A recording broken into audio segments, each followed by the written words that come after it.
Quem vê você no debate e vê você agora conversando com a gente, não dá para ter uma conversa desse nível na política?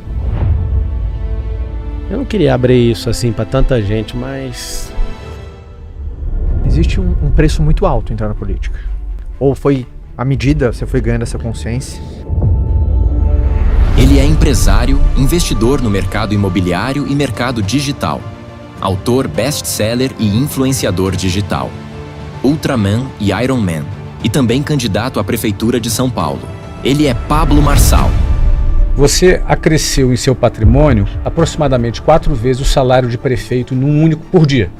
Por que você quer ser prefeito, se você já ganha 4 vezes por dia o que um prefeito ganha?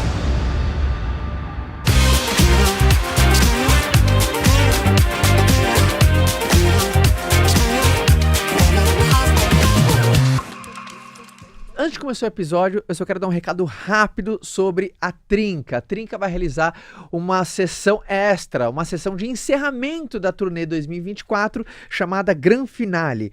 Ou seja, novos conteúdos, um espetáculo com uma duração maior, 4 horas, vai acontecer em São Paulo, no Vibra São Paulo. Então, se você não conseguiu pegar a nossa turnê em alguma das capitais que a gente rodou o Brasil inteiro, agora você tem uma chance. E se você já foi, você também tem uma oportunidade de ir, porque é novos conteúdos, nova entrega, novo formato, é uma edição especial de encerramento da turnê 2024 e vai chacoalhar o Brasil. Então os ingressos já estão liberados, se você clicar no link da descrição, você consegue garantir o seu lugar, pouquíssimas vagas, e eu tenho certeza que será lindo. Então entre no site, garanta o seu ingresso, porque a Trinca vai fazer a sua última sessão, que é o Gran Finale, no dia 19 de novembro em São Paulo, tá bom? Recado dado da nossa patrocinadora, agora vamos ao episódio. Fala galera, sejam todos muito bem-vindos a mais um episódio de Como Você Fez Isso. Primeiro, hoje vai ser um episódio muito importante, é um episódio especial, um episódio onde, em primeiro lugar, tenho ao meu lado aqui o meu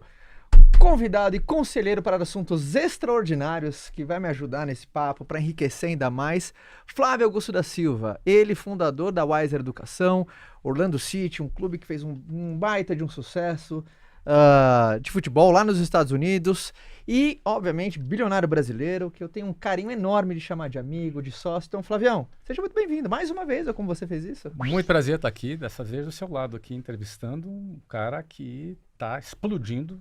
E a gente vai ter muito para conversar e perguntar para ele. Hoje vai ser muito legal, sempre como você fez isso, com papos muito legais. E hoje um papo explosivo, um papo quente. E eu vou apresentar o nosso convidado. Ele que é empresário, investidor em diversos segmentos. Ele é autor best-seller, já escreveu livro pra caramba, influenciador digital, hoje é acompanhado por milhões e milhões de pessoas.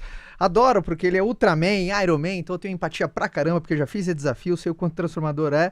E tá numa nova fase. Hoje ele é candidato à Prefeitura de São Paulo. Então, palmas para Pablo Marçal, nosso convidado aqui, Pablo Marçal. Obrigado. Seja bem-vindo. Valeu, irmão. Seja muito bem-vindo. E então, né, Flávio, primeiro essa... Eu acho que você teve um ato falho ali, você falou que era candidato a presidente. Eu falei presidente? Quase. Mas aí depois você corrigiu no meio. É? Né? Isso Freud explica. Prefeito, a candidata a prefeito de São Paulo. E esse papo, gente, vai ser dividido em 3 fases. Até anotei aqui. Primeiro, Pablo, eu quero trazer muito a tua vida como empresário. Sim. Sabe? Como que você chegou até antes dessa nova fase? Fala um pouco da tua família, que eu sei que pra você é algo divino, muito importante. E a tua nova fase, que é a política. Então a gente vai dividir nessas 3 fases. Eu acho que também é importante falar, assim como o Pablo tá batendo um papo aqui com a gente, eu acho que, né, Flávio, se qualquer outro, às vezes, candidato quiser vir bater um papo no Como Você Fez Isso, um papo legal, um papo sempre inteligente, tentando extrair o melhor para as pessoas, eu acho que você fique super à vontade, que, obviamente, convidarei o meu conselheiro para assuntos extraordinários, mas receberemos com o maior prazer do mundo. Sim, também, é só a né? assessoria do candidato, que também queira esse espaço, entrar em contato e solicitar que será atendido. Isso aí. Vamos lá, vamos pro papo? Bora. Bora. Primeiro, como que você tá? Eu tô ótimo. Tá bem? Acho Dormindo que quantas horas por noite? essa é a fazer a 7 pergunta. horas e 30 todos os dias. Tá dormindo bem. Desde quando eu mudei meu shape, eu levo a sério esse negócio de dormir. Eu construí tudo que eu construí sem dormir, né? Dormia 3, 4 horas por dia. É um dos maiores arrependimentos que eu tenho na minha vida. Essa noite especificamente, de ontem para hoje, eu tava em Barretos, né? Não consegui dormir no horário, mas eu cheguei e cumpri o horário. Não vou brincar com esse negócio mais de sono, porque um sono perdido hoje, ele não recupera nunca mais. Você nunca mais vai retomar ele. Você vai perder o outro dia, vai perder o desfrute, vai perder o relacionamento com as pessoas, falando que tá recuperando o sono que você perdeu. Exato. Porque o único tempo que você tem é o agora, né? A gente olhando no Cronos, a gente vê o passado, o presente e o futuro, mas o único tempo que a gente tem é o agora. Eu gosto de perguntar para as pessoas assim, Flávio, você planta agora para colher Aí todo mundo responde, amanhã. Amanhã ninguém nunca colheu, cara, é sempre no agora. Então você sempre ou tá produzindo, desfrutando ou transbordando no agora. E muita gente tá perdendo agora, pondo expectativa total no amanhã, que não vai vir nunca. Ou arrasado com alguma merda que fez na vida, ou a glória que ele teve no passado ele não tem mais. E a pessoa deixa de viver no agora. Acho que uma das coisas mais extraordinárias num ser humano é saber usufruir, desfrutar, governar, viver no agora. Então eu tô bem pra caramba, cara. E nesse agora, você tá com um ritmo de campanha que não deve ser um ritmo simples, né? Quantas horas por dia você dedica à sua campanha? Full time. O tempo de dormir tá sendo cumprido, mas a fase é mais estratégica agora. Eu não preguei um adesivo em carro nenhum ainda, mas eu sou o cara que tem 3,5 bilhões de marcações numa plataforma chamada TikTok. Eu que não uso o TikTok tem 3 bilhões de marcações. Eu vou na favela aqui em São Paulo, algumas pessoas não me chamam pelo nome, falam assim, é o cara do Quai. Eu nunca vi esse aplicativo na minha vida. Eu também sou ou número 2 no Quai de cortes. Facebook eu também não tenho aplicativo e não uso. Não é tão poderoso assim, igual nas outras contas. No Instagram eu chego a ter, no mês, 56 milhões de contas únicas acompanhando o que eu faço. É um absurdo. É 1/3 do Brasil com o celular na mão, pra você ter uma ideia. De onde você acha que vem essa explosão assim de engajamento? Múltiplos assuntos. Ser alguém multifacetado em assuntos diversos. Falar de espiritualidade, inteligência emocional, físico. Exato. Você que foi um cara que me estimulou, você sabe disso. Eu me aconselhei com você, com o Joel em relação ao Iron. Eu não parei, fui embora lá pro Ultra, fiz uma ultra distância de 452 quilômetros em 35 horas e 17 minutos. Foi louco. Não me esqueça daquela frase sua que você falou assim pra mim no áudio. Você falou assim, curta bastante a prova. Porque na hora da prova vai ser bem difícil. Mas quando terminar, você vai ficar com saudade de cada momento. Aquilo mexeu tanto comigo, cara. Eu lembro dos 180 quilômetros em Cozumel, no México. Eu pedalando e lembrando dessa frase e falava, que merda, cara, ele tá certo, agora é uma tristeza. Aí eu pensava, como que eu vou sentir saudade um dia disso aqui? E você acredita? Eu fico lembrando daquele dia, cara. Nossa, eu poderia ter apertado mais o pedal ali, eu poderia ter feito isso aqui. Na outra prova de 450 quilômetros, 452, foi muito pior. Eu fiquei 35 horas e 17 minutos, direto. O Henrique Câmara tá aqui, eu vi ele, ali. Só pra vocês terem a noção, eu já fiz 7 maratonas, 11 triatlos, o Ironman no México e o Ultraman nos Estados Unidos. Uma maratona da Disney tinha 35 mil pessoas correndo. No Ironman tinha 2.200 pessoas correndo. No Ultraman tinha 14. E só terminamos 4 pessoas. Saiu gente pra UTI, 3 com hipotermia. Os outros foram parados pelos médicos. Gente que foi desistindo porque não dava conta. E a gente conseguiu terminar essa prova e foi assustador. 2 do Brasil, eu e o Henrique Câmara, e os outros 2 já tinham feito a prova várias vezes. Ou seja, os únicos iniciantes no Ultraman que conseguiu terminar foi eu e o Henrique. Então talvez você mostrar todas as facetas da sua vida, você consegue essa conexão com as pessoas, porque isso, independentemente se alguém está aqui conectado e vota em você, não vota em você, gosta de você não, mas quando você acompanha os debates, você vê o Mzinho lá pulando, assim. Então esse engajamento, você diz que eu acho que principalmente desse envolvimento com a galera que você... Falar o que pensa, falar o que pensa é uma coisa bem interessante. Até quem não gosta de você te respeita. Exato. Agora, você fala de prosperidade, quem não quer ser próspero? Até a pessoa mais, na situação mais difícil na favela quer ser próspera. Eu encontrei umas crianças, joguei futebol com as crianças na Zona Leste, lá na Vila União. E aí eu fiz uma pergunta que até viralizou. Eu falei assim, vocês não querem ir pro crime, né? Vocês querem ir pro crime? As crianças, sim. Eu falei, mas como? O referencial de prosperidade de uma criança na favela, Flávio, é o crime. Tanto é que a explosão de MCs agora, todo mundo fica louco, né? Tem MC pra todo lado. Tem porque agora É assim, ó. Jogar futebol para as crianças, né, que tem a habilidade. Sim. Eles jogam descalço na terra ali, então vai ganhando habilidade de maneira forçada. O segundo é o crime. E aí, peraí, quem é a terceira referência de prosperidade? Os MCs. Os caras ganham dinheiro com a música, começam a comprar carrão, começa isso. Todo mundo sonha em prosperar. Então eu vendo e vivo e transbordo isso.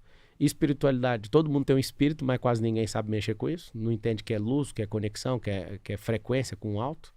Alma, que é um negócio que eu escrevo, já publiquei 62 livros. E inteligência emocional foi o que me fez aguentar a pancada e o que me faz hoje, com tanta perseguição, fazer esse negócio ficar divertido. Tem gente que pensa, o Marçal não tá nem aguentando a pressão, né? Porque a mídia aí, quase toda pra cima de mim. É político, é bandido, eu tomei ameaça de morte. Eu sou o único dos 10 que tem ameaça de morte por estar na disputa, pra você ter uma noção. Estão arquitetando para derrubar minha candidatura. Então, assim, se eu não tivesse inteligência espiritual, almática e essa resistência física, eu treino todo dia, cara. Eu faço 2 cardio todo dia. Eu treino e faço 2 cardios. A minha vasilha tá aqui, ó. Tá aqui a minha comida. Depois prepare aí que eu quero mostrar pra galera. Minha janta já tá aqui. Acaba sendo uma terapia, né? Cara, é um negócio assim... Eu consegui adquirir esse hábito, eu não abro mão dele. Esse negócio virou eu. Eu virei o Iron Man. Dali pra frente do Iron Man, eu não comi mais açúcar, cara. Eu repudi esse negócio. Depois do Ultraman, eu falei, cara, eu não vou parar mais de treinar. Por quê? Porque me faltou muito treino. Foi muito dolorido terminar essa prova, cara. Sim. Você nadar 8 km em 3 horas e 53, depois você pedalar 360 km, que é lá de Orlando até em Miami, depois ir até lá naquela ponte do Key West. Só na ponte, na entrada. Você imagina, você pedalar 360 km em 14 horas e depois você ter que terminar uma corrida com a inflamação no seu tendão. Eu tava conseguindo, tava mancando, cara. Eu ainda fiz 84 km de corrida. E consegui terminar a prova. E eu chorava diversas vezes, ficava louco de raiva. Perguntava pro médico, tem risco da ruína, de eu perder o pé, ou eu ter algum problema? Não, cara. Eu falei, esse tendão tá tudo... Mano, doía demais. Eu tive que rasgar tudo, assim, o meu tênis, e puxar daqui e dali, trocar a faixa o tempo inteiro. Até que eu enfaixei de um jeito que o meu pé perdeu o movimento. Eu andava só pisando assim, ó. Sim.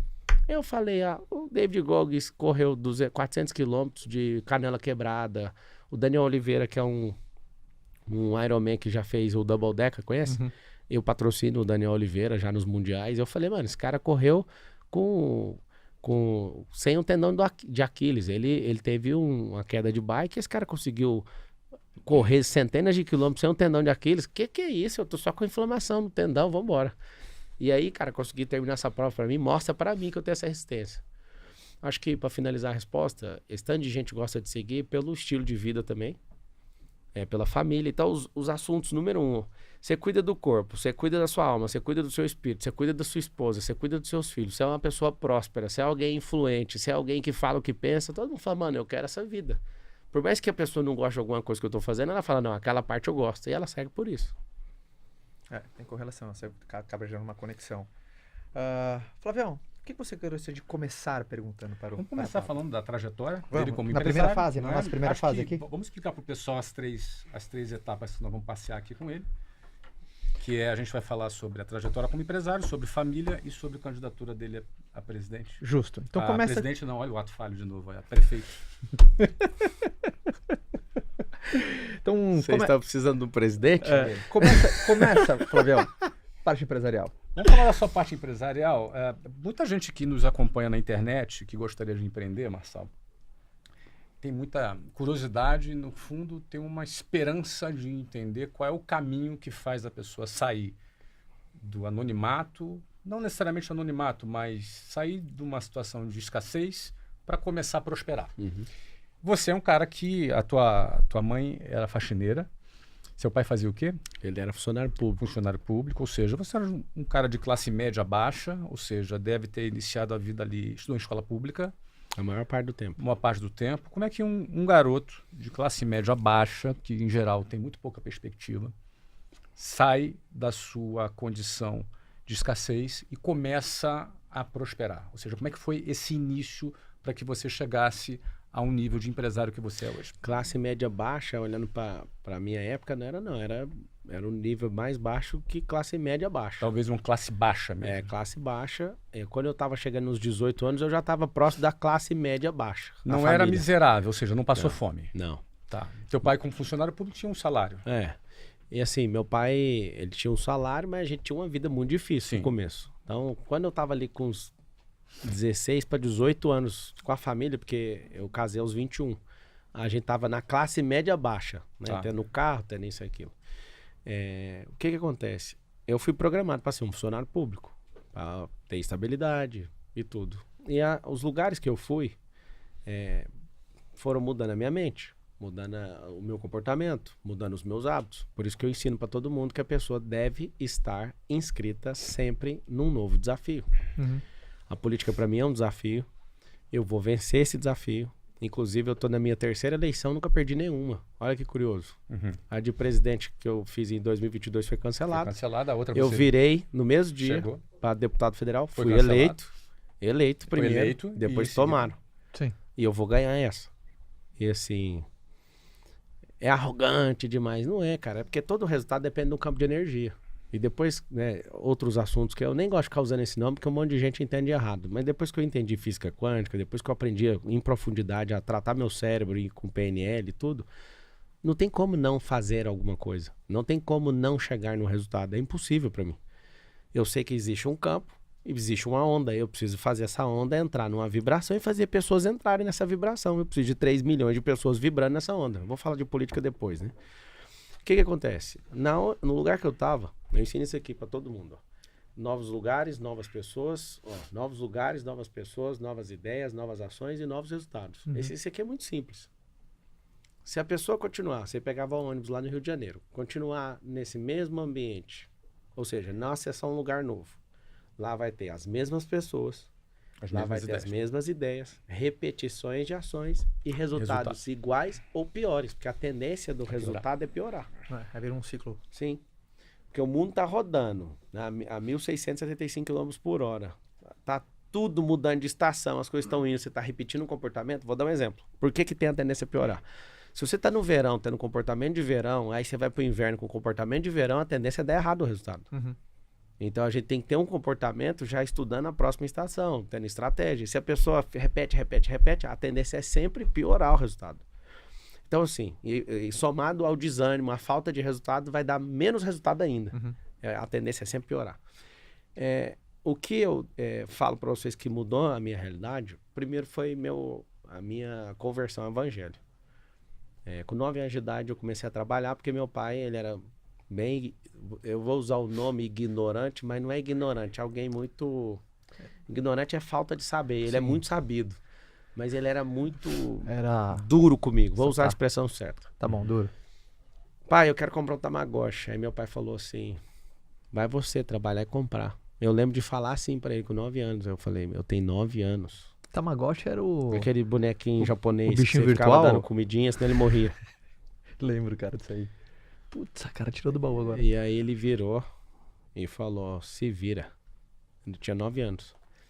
Eu morava em cima de uma relojaria. E aí eu tive a ideia de pegar umas madeiras no quintal e chegar cedo na rua 4 com a 9, no centro da cidade onde eu morava. E aí eu cheguei e fui colocando as madeiras, os cavaletes na porta assim dessa empresa e fui pondo até acabar as madeiras. Aí meu primeiro emprego não oficial foi vigiar carro. Eu lembro até hoje, acho que foi 18, foi alguma coisa, R$18 alguma coisa em centavos, mais ou menos. Eu em um dia de trabalho levantei o dinheiro, fui no camelódromo, comprei o Tamagotchi e eu chorava, cara. Um dia de serviço. E mexia, eu não vou deixar ninguém te matar, você vai comer direitinho, você dava banho nele, não sei se você lembra desse rolê.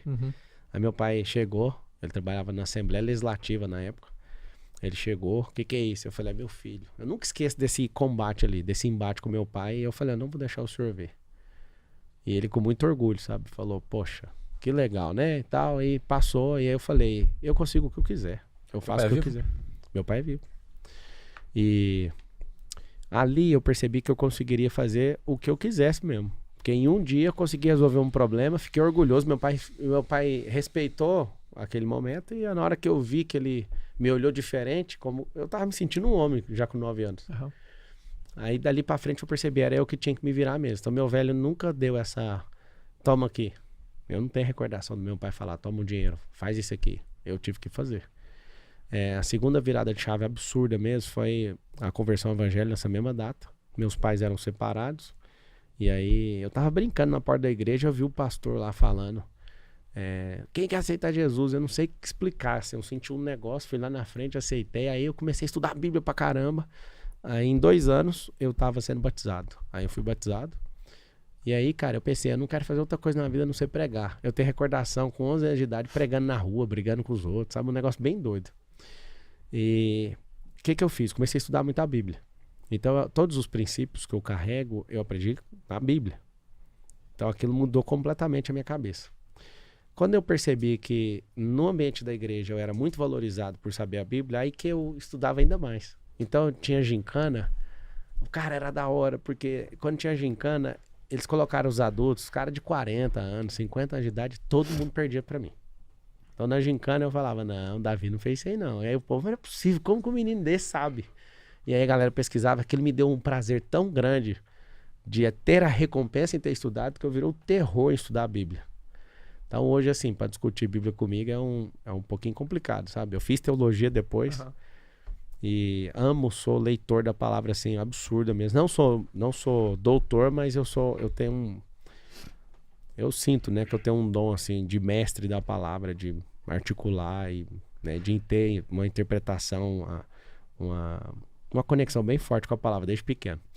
E aí, quando eu percebi que eu era valorizado no ambiente de igreja por saber a Bíblia e combater a galera que não estuda, porque geralmente o cristão ele não lê a Bíblia, né? Ele tem esse problema. Ele ouve a fé cristã, a maior parte dela, no mundo inteiro, é pelo ouvir a pregação do outro, ouvir na música. Tem gente que tem fé pela letra da música, pra você ter uma noção. E não é ruim, não. Só não é consistente. O cristão tem que amar a palavra. Aí eu tava no ambiente empresarial, com 16 anos de idade. Foi quando entrou a Brasil Telecom na sua vida? Não, eu era operador de áudio primeiro. Minha carteira de trabalho, 1º de maio foi assinado, no Dia do Trabalhador, em 2003. Eu fiquei 13 anos dentro do regime de CLT. Não sei explicar até hoje por que eu levei 13 anos para sair disso. Mas foi isso, né? De 2003 a 2016 é a minha entrada, dia 1º de maio de 2003. Você saiu da CLT com qual idade? Foi em 2016... Deixa eu ver. 2016, eu sou de 87. 29. 2016, cara. Levou tempo, 13 anos. Levou, e até hoje eu não sei explicar por que eu fiz isso. Por que demorou tanto. Você ficou lá como operador de call center, foi crescendo. Não, primeiro era operador de áudio. De áudio, né? Primeiro era operador de áudio. Aí depois de operar áudio, eu fui atendente de call center. Antes de ser atendente de call center, eu entrei em 2005 no call center. No final do ano, eu consertava computadores e acabei levando um processo criminal por fazer isso. Eu consertei computador para um cara que inclusive era líder da igreja, onde eu frequentava, ganhava R$350. Trabalhei algumas semanas para esse cara e tomei um processo criminal de 13 anos. O mesmo tempo de CLT, ó. Repete o 13 anos. Fiquei 13 anos sendo processado criminalmente por isso. E esse processo foi bom para mim, eu vou te falar por quê. Porque eu tenho repulsa de injustiça. No começo eu tinha uma vergonha absurda disso. Tipo, quando alguém tocava nesse assunto, você Não, ninguém bravo. tocava. Eu deixava um negócio assim, eu não queria abrir esse assunto. Aí chegou um dia... Você ficava tão chateado e você...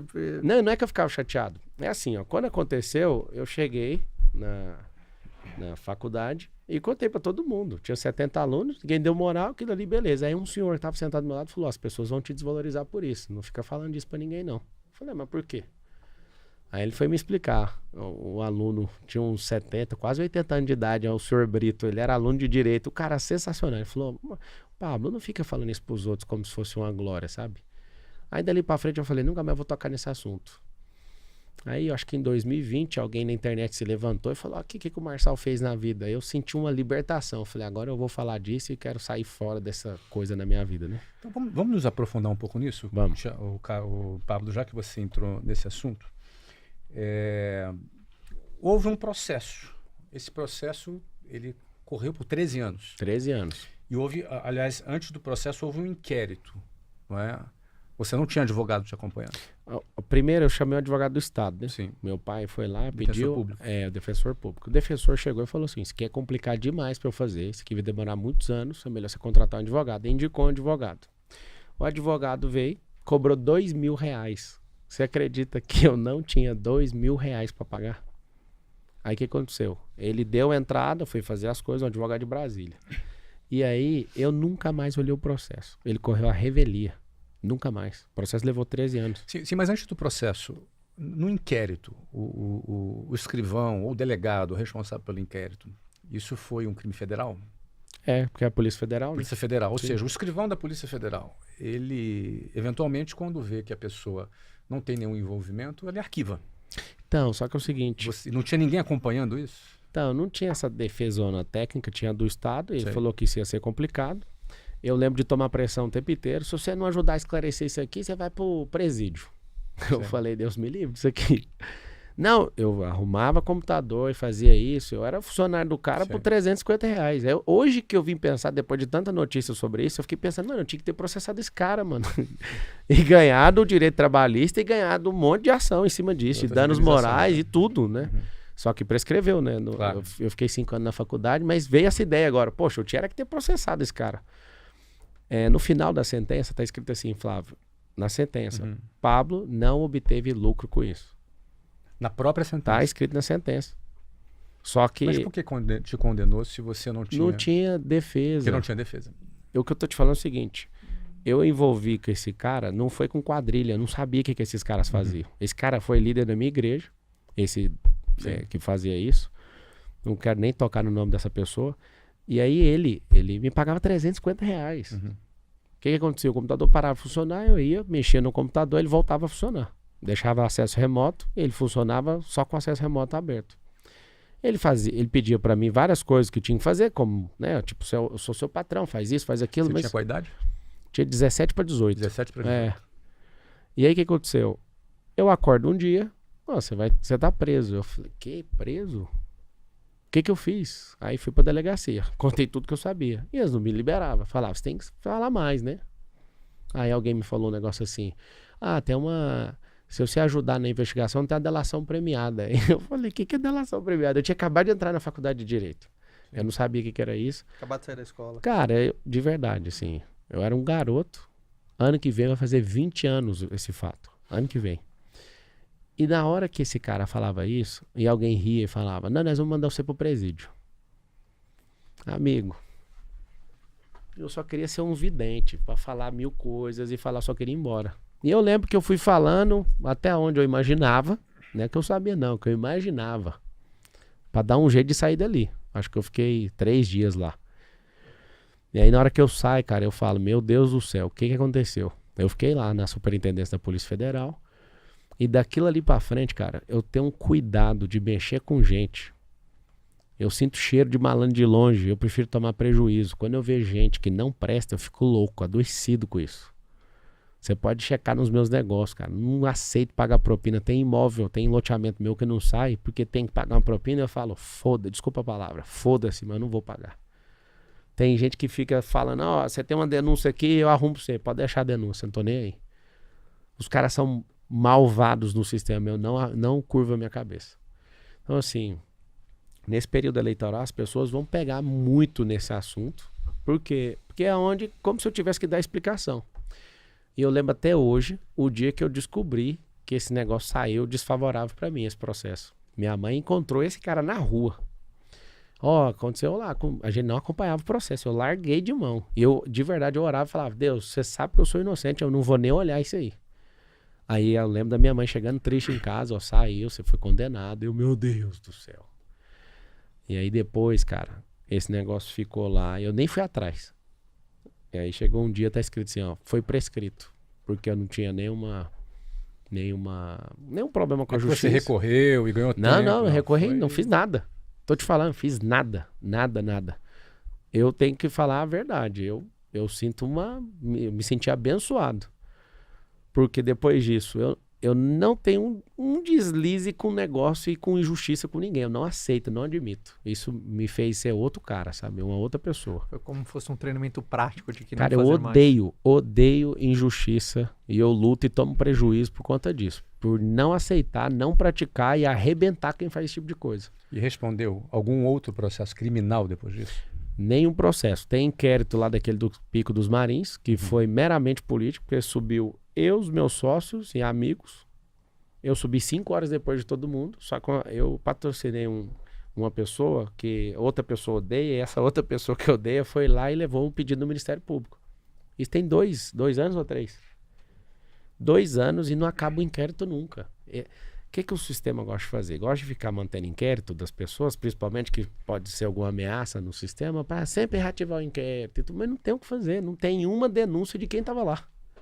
Tem uma denúncia que veio através do Ministério Público, mas ninguém que estava lá. Eles já ouviram essas testemunhas de trás para frente, de frente para trás, nada. Aí tem esse inquérito lá.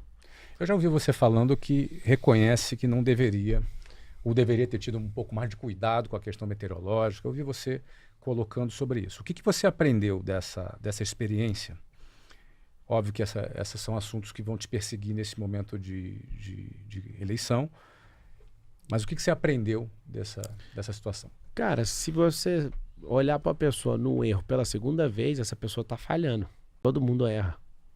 Todo mundo tem seus dissabores na vida e tudo. Você não vai me ver subindo 2 vezes naquela condição meteorológica. Agora, me acusar de tentativa de homicídio, eu que subi 5 horas depois, que eu já tinha eu tenho experiência com isso, ninguém que estava lá do grupo ofereceu denúncia, alguém de fora, e o negócio não acaba nunca. Alguém meio que uma forma Você não de... foi arquivado até hoje? Não. Mas os arquivos têm prazo legal. Tem, mas aí vai lá e o Ministério Público pede de novo, ouvir testemunho, não sei o quê. É infinito esse negócio. Tem inquérito no STF, tem 20 anos, tá lá. Tem um joguinho de segurar as coisas.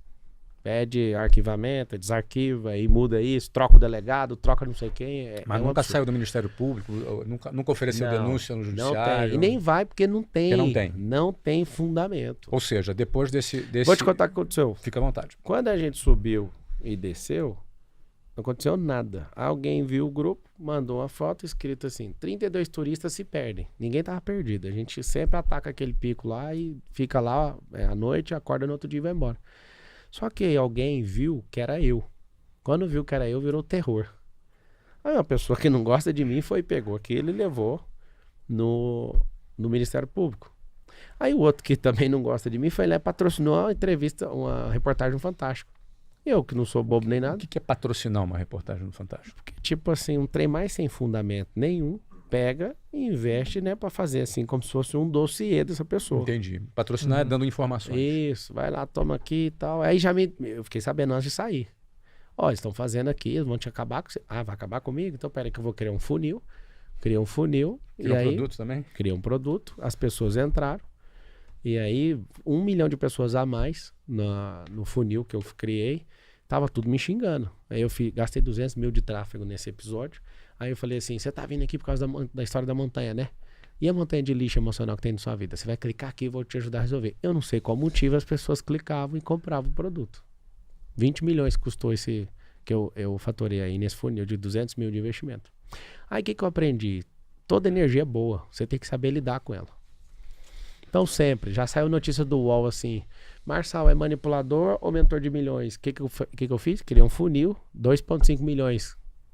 Um funil só de uma notícia. E eu tinha prometido que ia fazer 1 milhão com ela, fiz 2,5. Qualquer coisa que alguém fala, é só saber transformar. Então, por exemplo, tem alguma outra coisa, além dessas duas, que você vê que constantemente as pessoas enchem o teu saco, ou nem enchem o seu saco, elas querem saber, até pessoas que te acompanham, falam assim: pô, me explica melhor isso daqui também. Na eleição de 2022, eu gastei meu dinheiro, coloquei o dinheiro, fiz a doação. Eu, minha esposa e mais um sócio. Pedi dinheiro pra ninguém.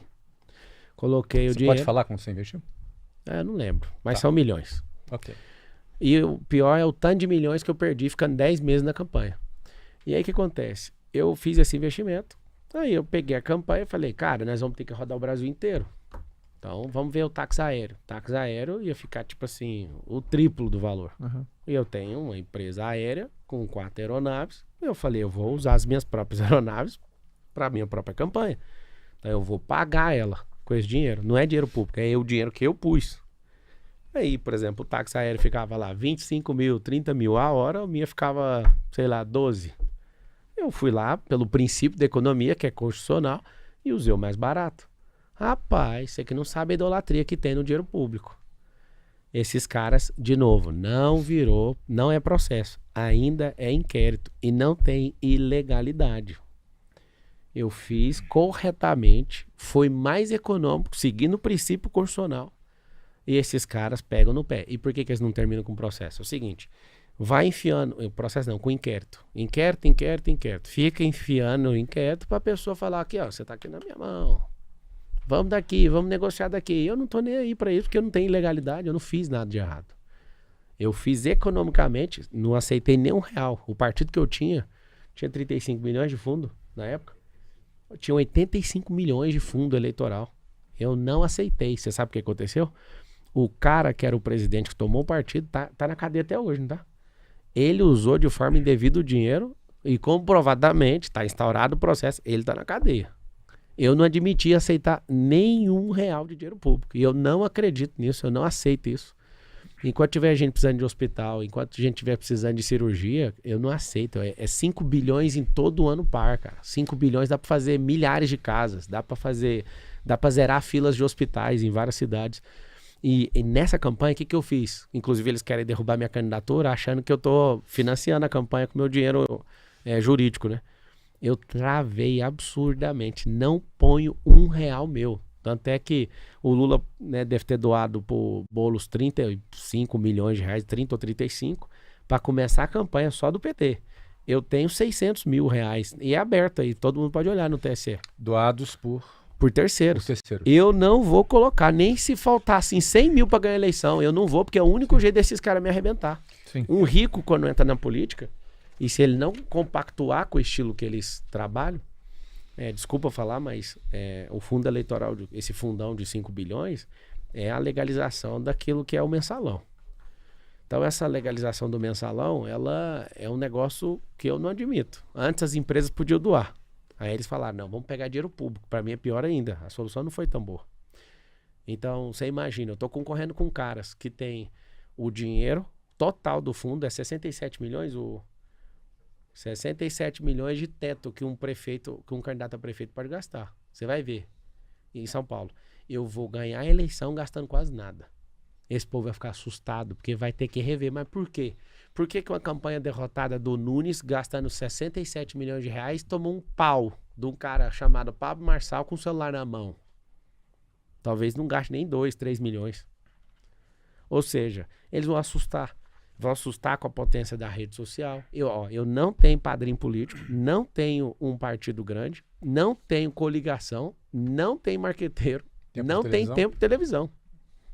Não vai ter tempo nenhum? Nenhum, cara. Só pra você entender como é que é desbalanceado o negócio. Aqui fontes do TSE ou TRE, só não tenho certeza agora, divulgação, candidatura e cotas eleitorais, diz que os seus principais doadores de campanha, eu não vou revelar aqui o nome, embora seja público, dá cerca de 200 e poucos mil reais, eventualmente outros que doaram de forma pulverizada, deve chegar alguma coisa perto do dobro disso, eu presumo. Como é que tu paga essas contas todas? Porque eu observo que você termina um debate e você tem um time trabalhando com você, uma equipe que trabalha, que já sobe um vídeo, que já... Eu não sei quantas pessoas tem nessa equipe. Isso é barato demais, deve ter umas 3 pessoas só cortando. Cortar é muito rápido. Tem aplicativo de inteligência artificial que vai cortando as respirações, não precisa nem ter um cara fazendo isso. Então você tem uma equipe enxuta, usa a ferramenta. Equipe enxuta e conhecimento sobre o problema é isso, esse é o problema. Você pode ter 1000 pessoas fazendo corte, e nenhum corte seu vai prosperar se você não souber como é que funciona fazer corte. Então você compensou essa falta de exposição com conhecimento nas redes sociais para pulverizar a tua mensagem. E verba. Exato. Eu não tenho dinheiro. Então você não está usando dinheiro seu. Não, tô zero. Você está transformando o seu Instagram num canal de televisão. Mas isso que virou. Só que eu tenho apoiador demais. Isso que está assustando todo mundo. Mas o Ministério Público, agora que está solicitando a impugnação da sua candidatura, alega que você está pagando as pessoas É errado, para fazer sem o corte. fundamento. Isso é sem fundamento. Eu vou explicar por quê. Porque Uhum. tem a pré-campanha e a campanha. Uhum. Na pré-campanha, já sabendo que isso aí não pode fazer, não foi feito. Uhum. E nem vai ser feito na campanha. Isso aí, ó, Você sobre... fez antes, então. Claro. Aquela Isso tua eu falo pra competição todo mundo. Que Isso você aí- divulga publicamente, Claro, exatamente. não tem nenhum ilícito Quando você nisso. entrou na campanha, você Zerei. acabou, você zerou Zerei isso aí. absolutamente. Então quem está fazendo voluntariamente. E é o problema, eles não vão parar. Inclusive, eu vou pedir para eles fazerem voluntariamente mesmo. Isso pode ser feito. Claro, esse é o problema deles. Uhum. Cada um que faça. Eles estão assustados é porque é gente demais. Então só pode ser pago na visão deles. Então, Nem você tipo, tem controle sobre isso. Às vezes você, Zero, você consegue nem saber falo. quantas pessoas. São né? muitas pessoas, não tem como ter controle. eu não sei, mas deve ser uns 40 mil. Está fundamentado no que 40 mil pessoas? Está fundamentado no que a Tá alegação do Ministério fundamentado, Público? não é do Ministério Público, foi a Tabata que morre de medo, porque o dia que eu entrei, em 48 horas eu tinha 12 pontos percentuais na pesquisa, e ela desabou na pesquisa. E aí o partido dela, que é para-choque de comunista, que tá lá para defender o Boulos, e inclusive colocaram o apresentador da Atena também, para ficar ali embolando Uhum. o trânsito, porque só foi abrir a boca no debate e ele já caiu pro lugar dele. Esse povo tá assustado. Por quê? Porque eu não sigo a regra do debate. Quando eu falo não sigo a regra, eu cumpro o tempo certinho, faço tudo bonitinho, só não faço o que eles querem. Eles armam um círculo lá pra ver se me pega. Aí eu falo, hoje eu mudei a regra. Aí cada dia eu faço uma coisa. Eles ficam doentes comigo. Tanto é que esses 3 covardes, eles não foram nesse último debate. O que sobrou de prejuízo? Eu cresci absurdamente. Eu sou o único candidato na disputa com 10 que tá crescendo acima da margem de erro. Todo o tempo. E eles viram que a estratégia não foi assertiva. Então, o que acontece? Esses caras, eles conseguem controlar inquérito, eles conseguem controlar, não tem como, eles controlam a máquina. Eles vão te ameaçar dando multa em empresa sua. Tem loteamento meu que chegaram e... Você quer do Marçal? Então toma uma multa aqui. O que eu fiz? Você já cara? recebeu multa? Claro.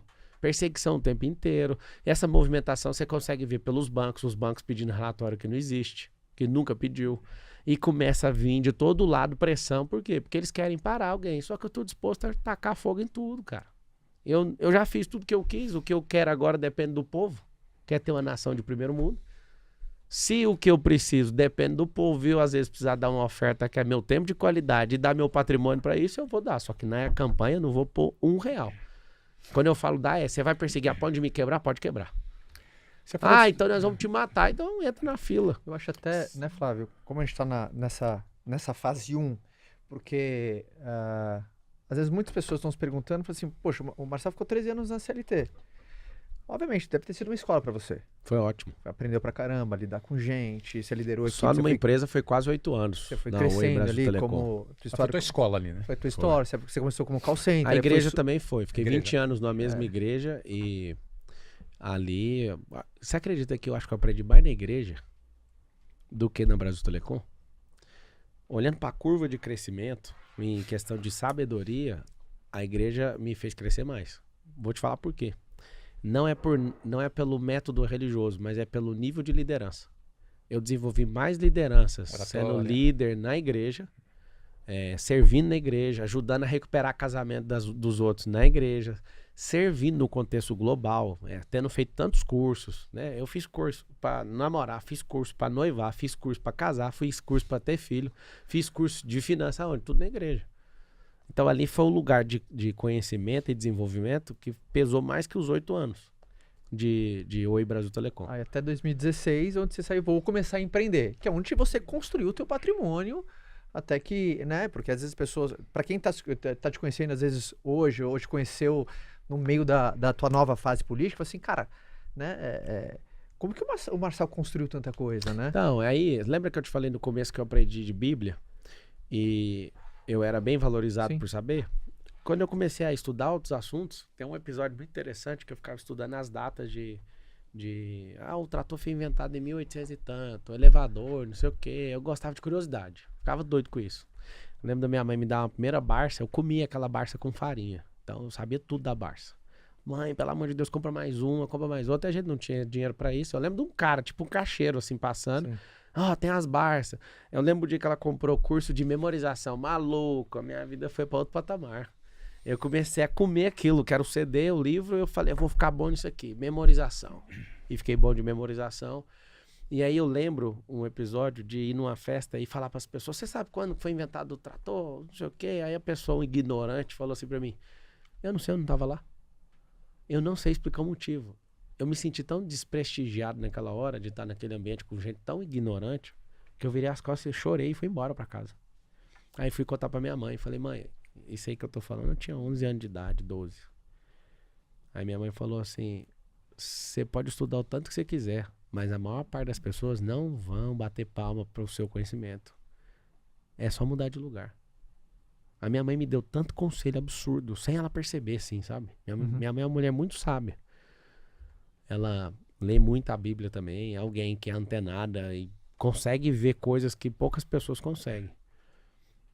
Aí ela falou isso e eu falei, credo, então eu tô estudando, aí eu vou falar com um bando de ignorante, os ignorantes não vão prestigiar isso, eu vou ter que mudar de lugar. Você acredita que essa fala dela me fez, eu tenho consciência disso, de mesmo pequeno, mesmo sendo um adolescente ali, né, eu entrar no ambiente e falar, esse ambiente aqui não vai me recompensar por isso. Eu tenho que confessar, eu amei a minha vida inteira ser recompensado pelo conhecimento que eu adquiri. Você lembra em 2016, quando você saiu obviamente você lembra, mas em 2016 saiu da Brasil Telecom? Não, eu saí antes. Eu saí em 2013. 2013. Aí trabalhei 3 anos na empresa do meu sogro, que inclusive eu comprei essa empresa agora. Trabalhou com seu sogro.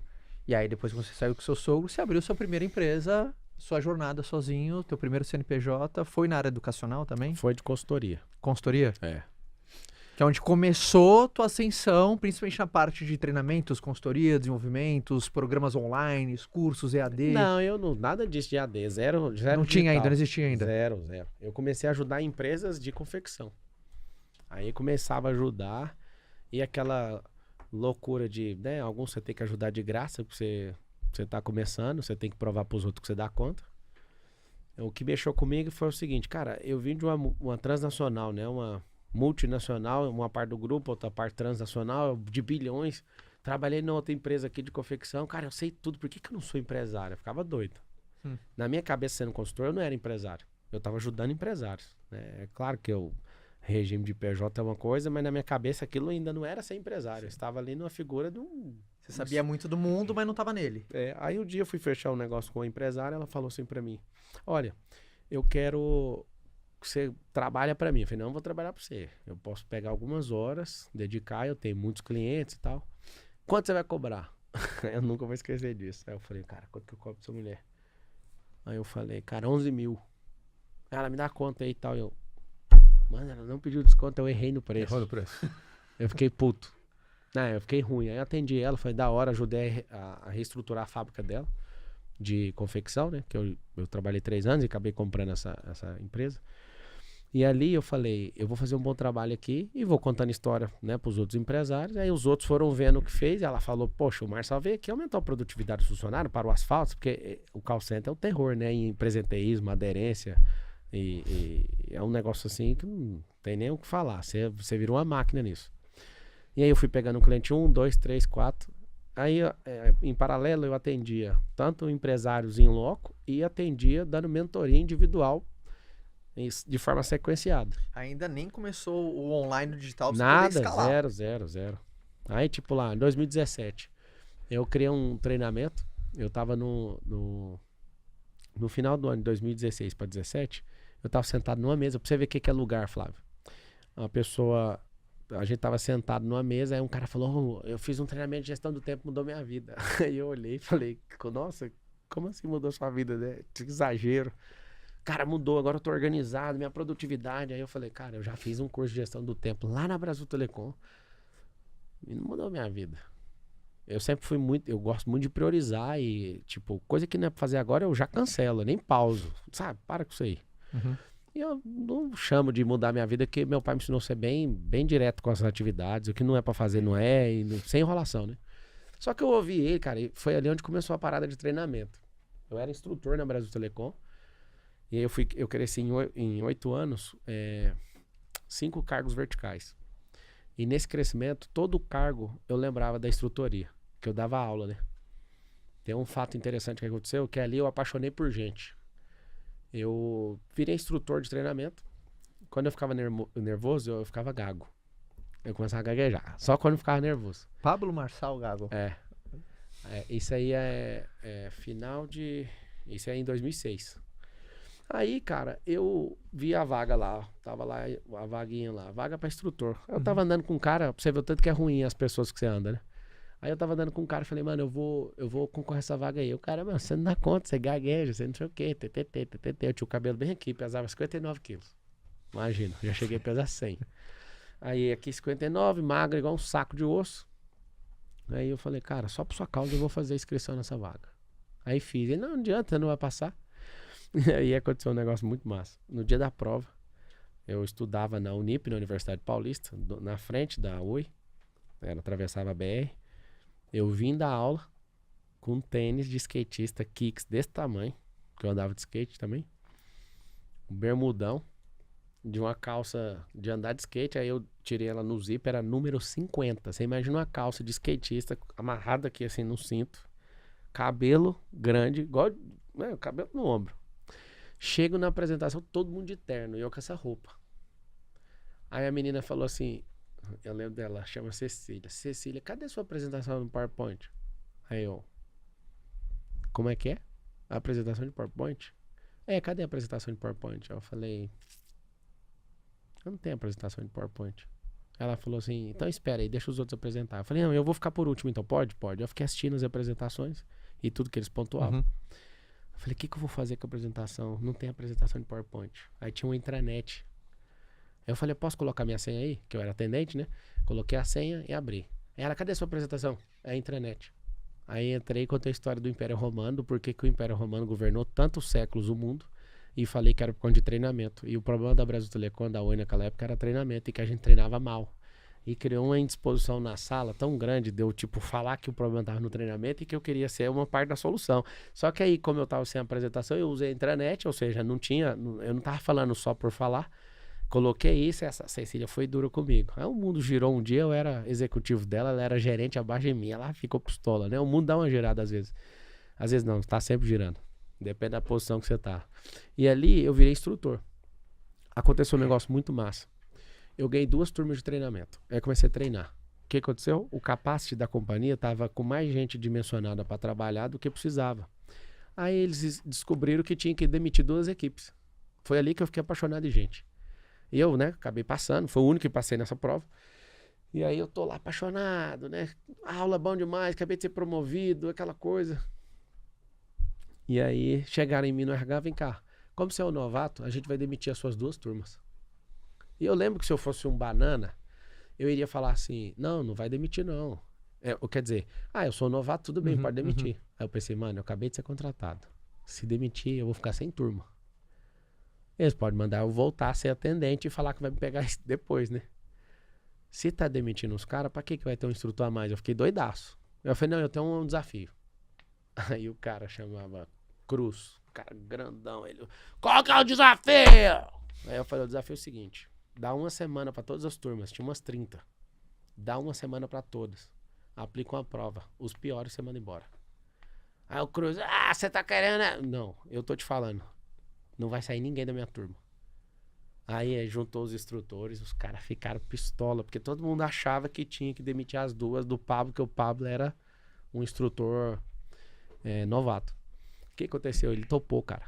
Eu cheguei na minha turma e falei assim, pessoal, é o seguinte, tá chegando o Natal e eu quero que você imagina comigo. Eu tava estudando inteligência emocional, assim, de forma aleatória, eu estudava direito, só que eu fui eu comecei a estudar inteligência emocional, aí eu usei um negócio chamado apelo emocional com eles. Eu falei, é o seguinte, hoje é a ceia de Natal. Aí a galera, e aí? Vocês estão tudo sem um peru de Natal, vocês estão sem nada, vocês foram demitidos. E foram demitidos porque não estudaram na hora que era pra estudar. Aí o povo, que conversa que é essa? Eu falei, é real, todo mundo aqui tá demitido. Esse povo começou a ficar doido. Eu falei, mas tem uma chance. Se em uma semana vocês deram o melhor de vocês e eu der o melhor, ninguém vai ser demitido. Meu amigo, o que tinha de gente que não tinha condição de ir pra essa área, porque não entendia nada. Aí o que eu propus pra eles? As 2 turmas. Eu vou chegar antes, 2 horas antes, vou treinar quem tiver aqui. Eu não vou errar nenhum dia. E os que tiver mais dificuldade eu vou percebendo, eu fico depois do horário com esses. Cara, eu sei que eu morei dentro da empresa. Treinei todo mundo, aplicou a prova. Acredite, cara. Foi ali que eu fiquei apaixonado por gente, porque tinha gente que não tinha um perfil. Só que a pessoa viu que ia dar errado a vida dela no final de ano. Ela viu alguém motivada, falando a verdade. Eu treinei até a pior pessoa que não sabia nada. O treinamento era de internet e redes. A pessoa não sabia nada. Em uma semana eu treinei esse povo, rapaz. Aplicou essa prova. Nenhum aluno meu foi perdido. Nenhum foi demitido. Hoje quantos alunos você tem que já passaram por algum treinamento? 1,5 milhões. Que me pagaram, né? Até uns Sim. que pega de outro jeito aí. Mas que compraram 1,5 milhão. Então assim, cara... Aquilo me transformou num treinador de gente, apaixonado em comportamento. E eu estava estudando PNL, inteligência emocional, em 2005 para 2006 eu já estava estudando isso. Ou seja, aquilo ali mexeu tanto comigo que eu falei, eu quero ser instrutor para sempre. Aí eu fui crescendo, eu virei executivo. Eu falava, vocês podiam me dar o salário de executivo e mandar eu para a sala de aula. E você acredita, os maiores resultados que eu tive na Brasil Telecom, na Oi, foi porque eu sentava com todos os níveis de gestão e ficava treinando os caras. E aí eu percebi que a equipe que a gente tem é a nossa cara, porque se você não treina é a sua cara, você é desleixado. Se você treina, você está gastando suor para poupar sangue. Então, assim, o treinamento muda tudo. Total. Casamento e tudo. Deixa eu dar uma seta aqui, Caio. Posso dar uma seta aqui? Pra esquerda, pra direita?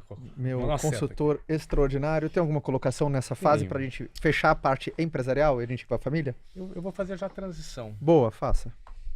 Quem vê você no debate e vê você agora conversando com a gente, calminho, tranquilo, não dá pra ter uma conversa desse nível na política? Dá, depois que a gente trocar todo mundo. Porque eu tô conversando com gente nobre, tem gente aqui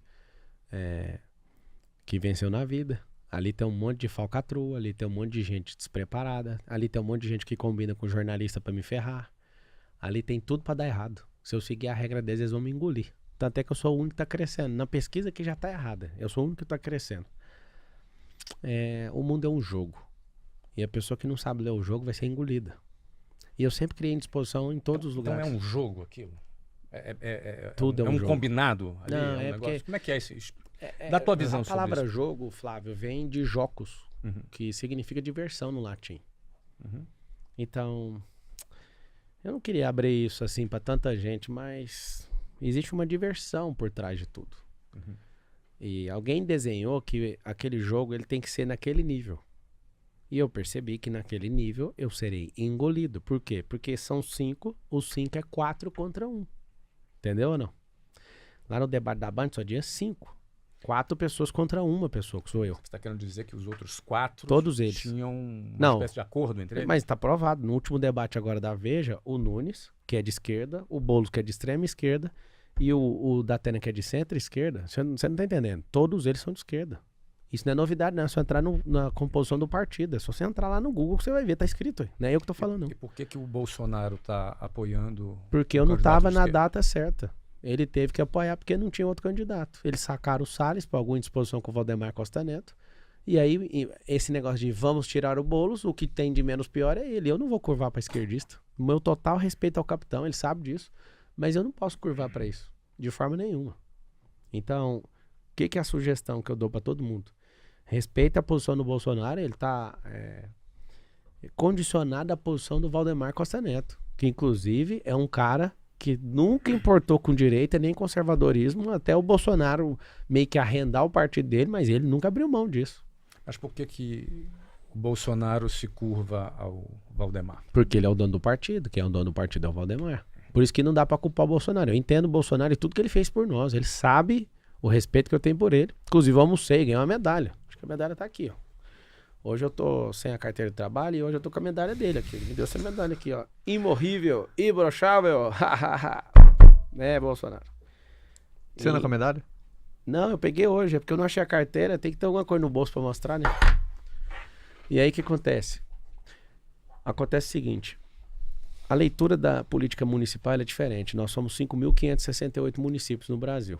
Cara, você vê que loucura que tem esse Brasil afora, você não acredita.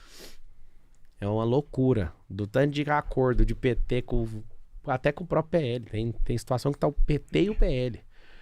E eu não vou curvar para isso. Quando eu percebi que não tinha ninguém que é liberal, que é conservador, que defende os interesses da maioria, eu falei, vou ter que entrar. Eu não ia sair candidato não, Flávio, esse ano. De forma nenhuma. Quando eu percebi, eu abri contagem, não sei se vocês viram. Eu falei assim, eu dou 30... Chegou a ver isso? Você viu, né? Eu dou 30 dias para aparecer alguém com um perfil de mudança de mentalidade, que é conservador, assim, senão você pode me considerar. E aí deu 30 dias, não apareceu ninguém, eu falei, então eu vou sair. Não seria candidato esse ano. Então, assim, infelizmente, os acordos para a prefeitura foram feitos no ano passado. Eu cheguei há 2 meses atrás. E eu almocei com o Bolsonaro, ele falou, pô, você chegou fora da hora, tal, se você for pro segundo turno, a conversa de todo mundo é se você for, mas nem vai ter segundo turno. Eu vou criar o campo de energia para resolver no primeiro, que é 5.700 votos por bairro, são 472 bairros. Se eu conseguir chegar nesse número com o consciente eleitoral que a gente tem, tchau, vai no primeiro turno. E já foi feito uma vez em São Paulo. Em toda entrevista que você faz muita questão de deixar isso claro para as pessoas, nessa confiança que você tem. Não é confiança, é o seguinte, é lógica. Já fizeram, então é fácil repetir. Você concorda comigo ou não? Uhum. Se não fosse, aí eu tinha que usar só a confiança, usando só a lógica. Já fizeram. Dá pra fazer. As pessoas querem mudança. Ninguém acredita na conversa fiada de bolos. Desculpa, cara, eu não queria levar pra esse nível, mas não dá pra fazer uma política sem levar pra esse nível. Me perdoe vocês que às vezes estão assistindo isso aqui, e no debate eu até tenho que parecer um idiota, mas é necessário que seja assim, senão as pessoas nem recebem a notícia. Entendi, era como se fosse assim, você preferiria conversar desse jeito num Não, debate. é meu sonho. Por exemplo, eles falam, ó, o Marçal, ele fica fazendo onda. Aí a Tabata chega no último debate, por que ela aceitou ir? Porque ela ia repetir 5, 6 vezes pergunta pra mim. Ela vai, pergunta uma coisa pra fazer gracinha e taca só assunto, só taxinha pra furar pneu. Só que eu sou um trator de esteira, cara. Taxinha pra trator de esteira. Eles ficam loucos porque todo debate eles fazem a regra, a gente assina e depois chega em cima da hora. Todos os 3 que eu fui mudaram em cima da hora, só pra vocês saberem. Os 3, sem nenhuma explicação. Que tipo de mudança, por exemplo? Tipo assim, vai começar você perguntando pra ele, vai começar a fazer isso aqui, vai ter 2 minutos, aí do nada. É só assistir o debate, você vai ver. Ué, mas isso aí mudou, pode ver. Nos 3 debates, os candidatos. Eu não reclamei nenhuma vez, mas eu já manjei qual que é o rolê. O rolê é treine todo mundo numa regra, chega na hora, muda a regra. Aí eu falo, então deixa que eu faça a minha regra. Eu não quero tempo a mais, eu uso o tempo normal. Normal. Só que, por exemplo, então fulano vai perguntar pro ciclano. Então tá bom, eu vou responder lá no Instagram e aqui eu vou falar de proposta. Eles não querem saber de proposta, os caras querem saber de show. O problema ali é que todo debate, esse debate antigo político, ele foi feito para contemplar uma pessoa. E eu tô de saco cheio. E o que eu encontro as pessoas na rua falando é, você falou o que estava entalado aqui. E eu vou continuar falando isso. Por que os 3 não foram no debate? Que eu prometi que ia ter o terrorismo lá. Eu ia tocar o terror na alma deles. E não vai ser diferente. O Boulos, por exemplo, se ele aparece na minha frente, é prejuízo para ele. Então ele já declarou que não vai nos próximos debates.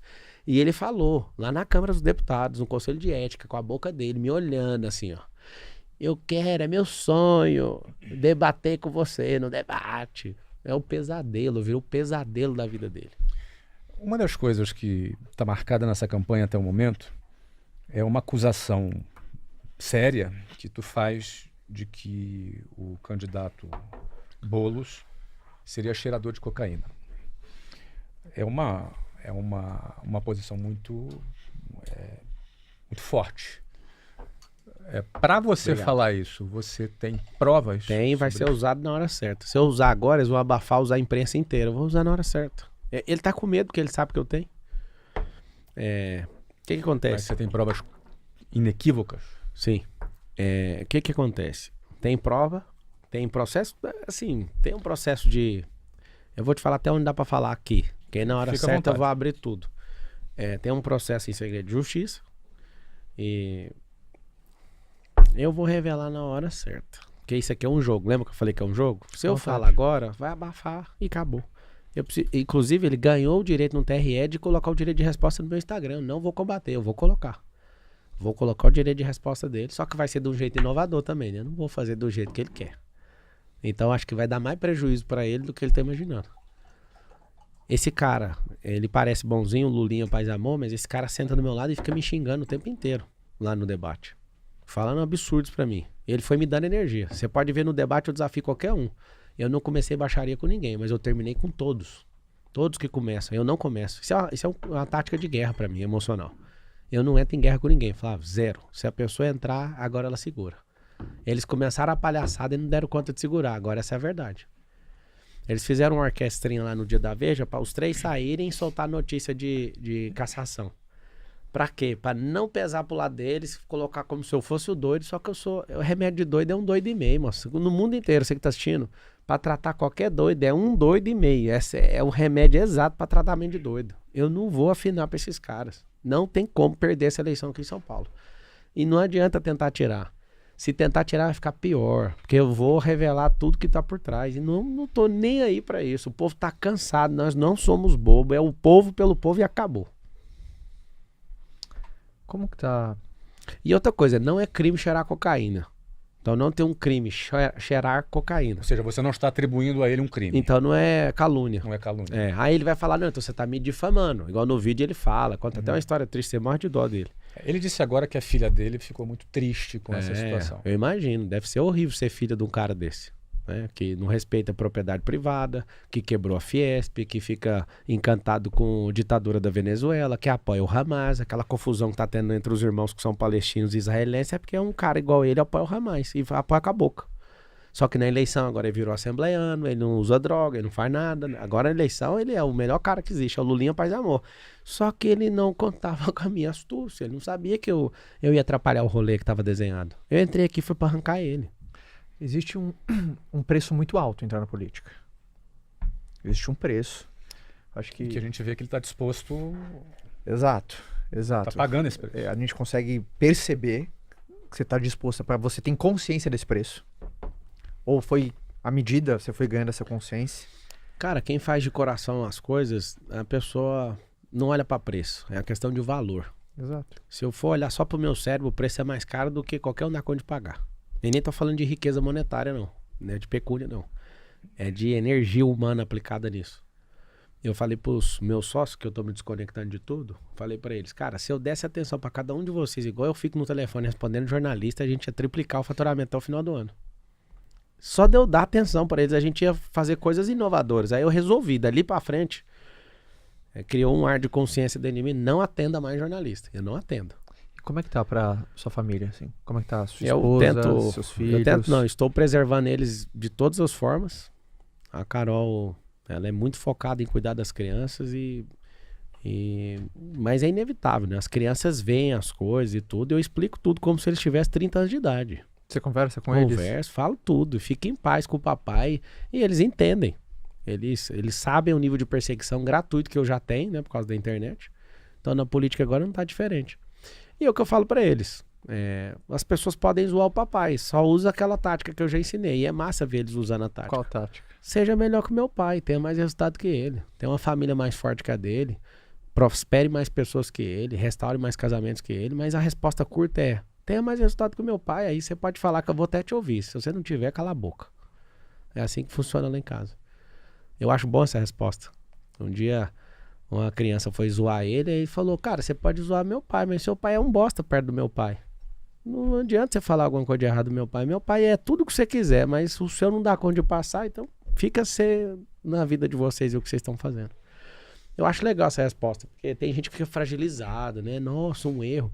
A sociedade valoriza muito o erro.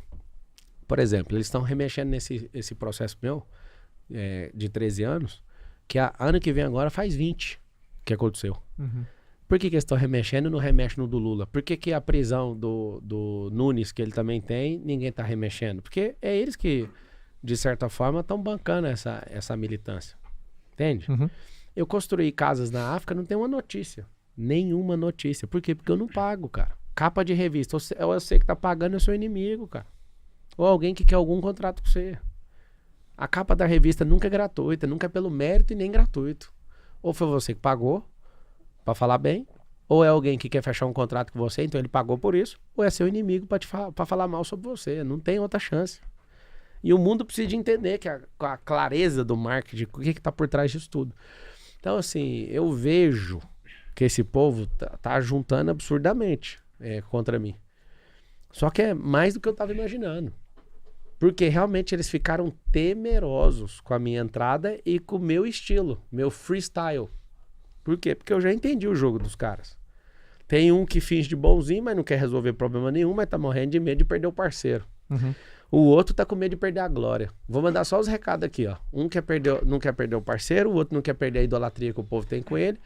O outro acha que eu sou doido. Esse tudo você achando, resolveram me atacar de uma vez. O que tá sendo mais difícil até agora? Você fala, Cara, o mais difícil é tá que falta 46 dias. Eu queria que faltasse 4. É ter que ficar enchendo o saco, é você ficar ouvindo e respondendo. É um negócio repetitivo. Eu que mandava na minha agenda, eu já tô nessa transição. Uma das coisas mais difíceis do mundo é ter que falar o que eu vou fazer pros outros. Isso aí eu já tô te falando. Esse é o preparatório para ser um homem público. Sim.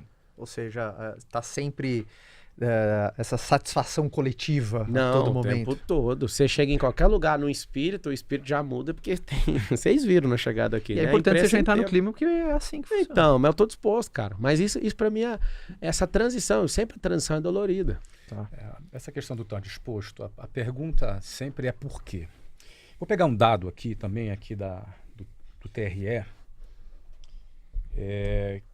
Você declarou em 2022 um patrimônio de 96 milhões de reais. E agora, em 2024, você declara um patrimônio de 196 milhões de reais. Ou seja, houve um acréscimo de 100 milhões de reais no seu patrimônio, segundo o que você declarou. Isso em 2 anos, dividido por 2, dá 50 milhões de acréscimo de patrimônio por ano. Se você dividir isso por 364 dias, dá aproximadamente 139 mil reais por dia de acréscimo de patrimônio. Ou seja, você acresceu em seu patrimônio aproximadamente 4 vezes o salário de prefeito num único por dia. Ou seja, por dia, nesses últimos 2 anos, você acresceu 4 vezes o salário mensal de um prefeito por dia. Por que você quer ser prefeito? Se você já ganha 4 vezes por dia o que um prefeito ganha. Não, isso aí eu não ganho 4 vezes por dia. Isso aí não dá 3% do meu patrimônio global. As minhas 7 holds com os 2 family office valem alguns bilhões. Isso aí é meu imposto de pessoa física. Algumas coisas que eu levei para o imposto de pessoa física. Ou seja, a pergunta ganha ainda mais relevância. Ou seja, é bem mais do que 4 vezes por dia. A gente fatura, de estar faturando aí quase 2 milhões por dia, o grupo. Né, de seguradora, a gente está em 19 segmentos diferentes, de loteamento, construção, de seguradora, de tudo você imaginar, fazenda, hotelaria, aviação, escambau, é muita coisa. É que o lance que o Flávio colocou, E eu sou majoritário. Só aqui já é uma diferença. Isso aí é o que eu carrego. Segundo o que você carrega na Inclusive, sua você vai ver, declaração, na próxima vez que você me entrevistar, na próxima eleição, caso haja, você vai ter vai assustar porque vai diminuir. Porque depois de virar um homem público, a estratégia tributária é outra. Eu vou ter que tirar o meu patrimônio. Vou ter que tirar, porque o processo vai vir tudo quanto é meu CPF. Eu vou ter que tirar do meu pessoa física tudo. Aí vai vir lá, parcial, ficou mais pobre. Aí eu já tô contando aqui para vocês. Sim, mas o ponto é o seguinte, considerando o que está declarado, é 4 vezes mais por dia. Não, tudo está declarado. É porque hold, dentro de hold, um monte de empresa, e VGV, declarado e equity, e os cambal não entra aí. É 4 vezes por dia o valor do que ganha um prefeito. Qual é o teu porquê? Não é sobre valor, não é sobre preço, tá falando de dinheiro, de preço. É sobre mudar a mentalidade de um povo. Nosso povo, eu vou perguntar aqui para vocês dois, uma resposta rápida. Qual é o propósito do povo brasileiro? Responde aí para mim. Na minha opinião, eles têm dificuldade em entender o seu propósito. Não tem. Qual que é, cara? Partilho da mesma. Então, eu tô colocando agora, já que vocês não têm, eu que tô falando. Vai ser a nação mais próspera da Terra até 2050, certo? Você é bilionário, o meu patrimônio empresarial também é bilionário, você está caminhando para isso também, a gente está construindo o mundo empresarial, está fazendo o Brasil avançar, certo? Não vai mudar o país. Tem uma esfera chamada política, que vem do grego politeia, que é a organização de cidade. 50% do dinheiro público é jogado no lixo. Se alguém do nosso perfil não entrar nisso, a gente vai ter os caras de sindicato governando isso, os caras que não tem o mínimo perfil para cuidar da própria vida, para cuidar disso, gente que quer liberação de droga para cuidar disso. Nós temos 70 mil cargos políticos hoje de gente incompetente. E eu acredito, Flávio, que a política, ela precisa de gente que tem resultado, gente que gosta de gente que é competente, gente que é gestora. E não é para entrar e virar uma oligarquia política, é para entrar, servir, multiplicar o talento e sair. Então, assim, quando você fala o porquê, cara, todos os dias, assumindo pra vocês dois, eu tenho um conflito todo dia que eu abro o olho, cara. O cérebro fala uma coisa, meu coração fala outra. Qual o conflito? O conflito é, meu coração fala, em 2050 nós seremos a nação mais próspera da Terra. Dá tudo que você tem pra isso acontecer. Meu cérebro fala, vai pra Suíça. Para com isso. Sabe o que eu comecei? A gente já trocou ideia sobre isso. Eu fico imaginando todo o capital que tem nas empresas, eu fico pensando em liquidar tudo e aplicar 1% e ter algumas dezenas de milhões de reais de juros por mês. Isso passa na minha cabeça. Só que, cara, eu me sinto um covarde pensando nisso. Beleza, vamos vender tudo que tem, né? Dou a parte de cada um, me sobra 40 milhões de juros todo mês. Sabe o que acontece?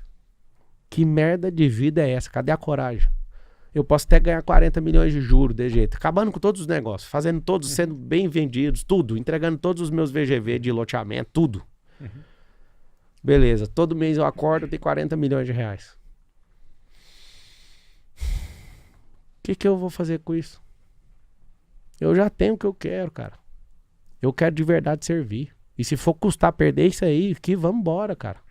Você imagina eu com 80 anos de idade, você tem um iate de 140 milhões, beleza. Mas eu vou me sentir um cuzão, cara. E falar, eu poderia ter mudado a realidade de um povo, e não mudei. Meu coração gritava por isso, eu vou falar o que pra mim mesmo, vou falar o que pros meus netos. A minha alegria é que o Lula vai fazer 80 anos, cara. Acabou uma era dele. Eu não vou deixar o Boulos ser presidente, senão ele vai ser um novo Lula, ninguém vai suportar isso aqui nesse país. E as pessoas não estão entendendo o que eu estou fazendo. Eu estou sendo um sacrifício, uma oferta para pessoas como você e você entrarem e servir pelo menos uma vez na política. Eu sei que vocês odeiam a ideia, eu também odeio essa ideia. Inclusive eu amaldiçoo vocês a servir na política, pelo menos uma vez. Você não foi militar já? Serviço obrigatório. Tinha que todo mundo que é produtor e entende de gente, entende de concepção de sociedade, tinha que servir uma vez na política, cara. Porque como a gente é um povo que é preocupado demais com a nossa vida, nosso povo vai morrer por isso, cara. Tem gente que morre. Aqui em São Paulo tem 192 mil pessoas esperando cirurgia, Flávio. Tem 447 mil pessoas que não conseguem ter um exame, cara. Não é falta de dinheiro. Não é, Exato. cara. Esses é um país caras são carregado. canalhas, cara. Eles pegam esse dinheiro e loteiam isso tudo. Você sabia que dava pra eu ter vindo com 5 partidos políticos? Cada um já pediu um monte de coisa. Eu falei assim, pode deixar que eu ganhe sozinho. Fica tranquilo. Depois eu chamo vocês. Sabe por quê? Porque vir depois vai custar mais barato. Não tem como governar sozinho, tá? Só que eu vender agora é um preço. Eu chamar esses caras pra compor o governo é mais barato no final. Então, tchau. Você sabe por que eu falo, vota em mim no primeiro turno? Porque primeiro turno eu não tem uma agulha pra ninguém. No segundo turno vai vir aquele bando de urubu e vai falar o quê? Não, a gente sempre acreditou, então a gente quer a Secretaria de Habitação, né? Então querer a Secretaria de Transporte. Não é querer mesmo, é querer, mas eu dou essa secretaria, da secretaria. Quando eu olhar pro contrato da prefeitura, que vai ser o maior orçamento da história ano que vem, 120 bi, eu pergunto pra um bilionário, explica pra mim, ou pra todo mundo, o que é 120 bilhões de reais na mão de uma pessoa que nunca gerou R$1 milhão de verdade. O que você acha? Difícil. Isso só explica você, que veio da pobreza, fez um equity violento de bilhão, e aí você fala que uma pessoa vai governar bilhões. Ela não vai, ela não sabe, ela vai lotear isso para 40 pessoas e as pessoas vão se ferrar, porque o dinheiro é do povo. Meu grilo tá nisso, Flávio. De novo, amanhã eu vou acordar e eu vou ter o mesmo conflito. Eu queria esquiar agora, lá no Andes, de helicóptero. Eu não queria estar mexendo com isso. Só que não foi ninguém, cara. Ninguém foi. E o povo tá achando que eu sou bobo. Não queria, cara. Mas precisa. É diferente de querer. A gente nunca foi pra guerra, velho. Nós somos numa geração que a gente não foi preparado pra ir pra guerra. Tem um bando de homem emasculado nesse país, cara. A maioria das famílias não estão prestando porque não tem um homem pra servir lá dentro. O princípio do homem é utilidade. Inclusive os homens estão assistindo, você tem que saber que sua mulher nem te ama do jeito que você imagina. Ela ama a sua utilidade. Se você entender seu papel como homem, você vai ver que você vai revolucionar a sociedade. O homem, ele é amado pela utilidade. A gente ama, é mulher, menino, idoso. Homem não, cara. Se o homem perder a utilidade sexual, já perdeu quase tudo. Perdeu a capacidade financeira, é o primeiro motivo de divórcio no Brasil hoje. Você perdeu suas 5 utilidades básicas de tempo de qualidade, sexo, contribuição financeira. Meu amigo, você já não é, esquece, você já não é nada. É por isso que acontece um divórcio. Eu quero ajudar nisso. Eu quero revolucionar o ensino, velho. Eu quero ensinar coisas básicas para as crianças. Eu quero empresarizar essa cidade. Você imagina a gente abrindo 2 milhões de empregos na cidade dessa, cara. A criminalidade é obrigada a recuar, cara. As pessoas têm uma injustiça social muito grande. Tem um monte de gente que fala, tem que matar o bandido mesmo. Cara, você tá cobrando o quê se você não investiu lá embaixo? Não investiu, cara.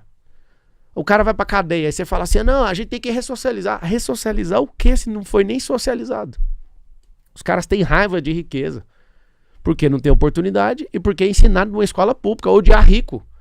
Quem odeia rico e riqueza nunca vai mexer com isso. Ou seja, nós estamos... Esse comunismo, desculpa falar isso, mas isso é a pior praga que tem na Terra. Eles podem chamar de socialismo, eles podem fazer o que eles quiserem. Esse negócio vem destruindo as nações. Venezuela não presta mais, Cuba não presta mais, Nicarágua não presta mais e o Brasil está nesse rumo.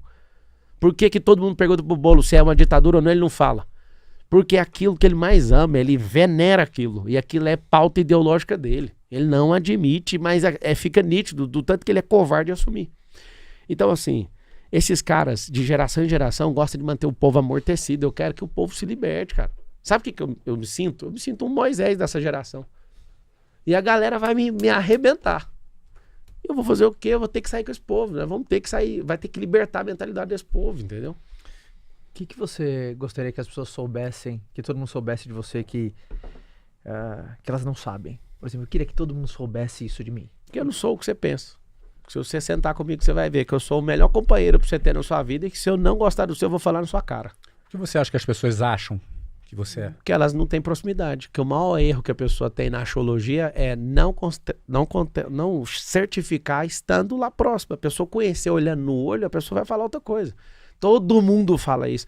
Cara, eu te achava um idiota. Hoje o Marcos Paulo e a Betina assumiram o namoro deles lá. Sim. Começa o storytelling deles, pondo meu nome no meio. A Betina, eu nunca ia namorar, eu achava que o Pablo era doido. Eu nunca ia namorar um sócio de um doido. O que eu tenho a ver com isso? Até no namoro do cara. Então, pra você entender. Então, tipo assim, o storytelling começou. Eu até curti lá no comentário. Felicidades aí, mas tá faltando fechar o loop, pô. E o final da história? E não falou mais nada, só eu. Só começa a história falando de mim. Cara, quem tem proximidade comigo, com o meu coração, vai saber que eu sou um cara 100% verdade, cara. Eu não sou perfeito.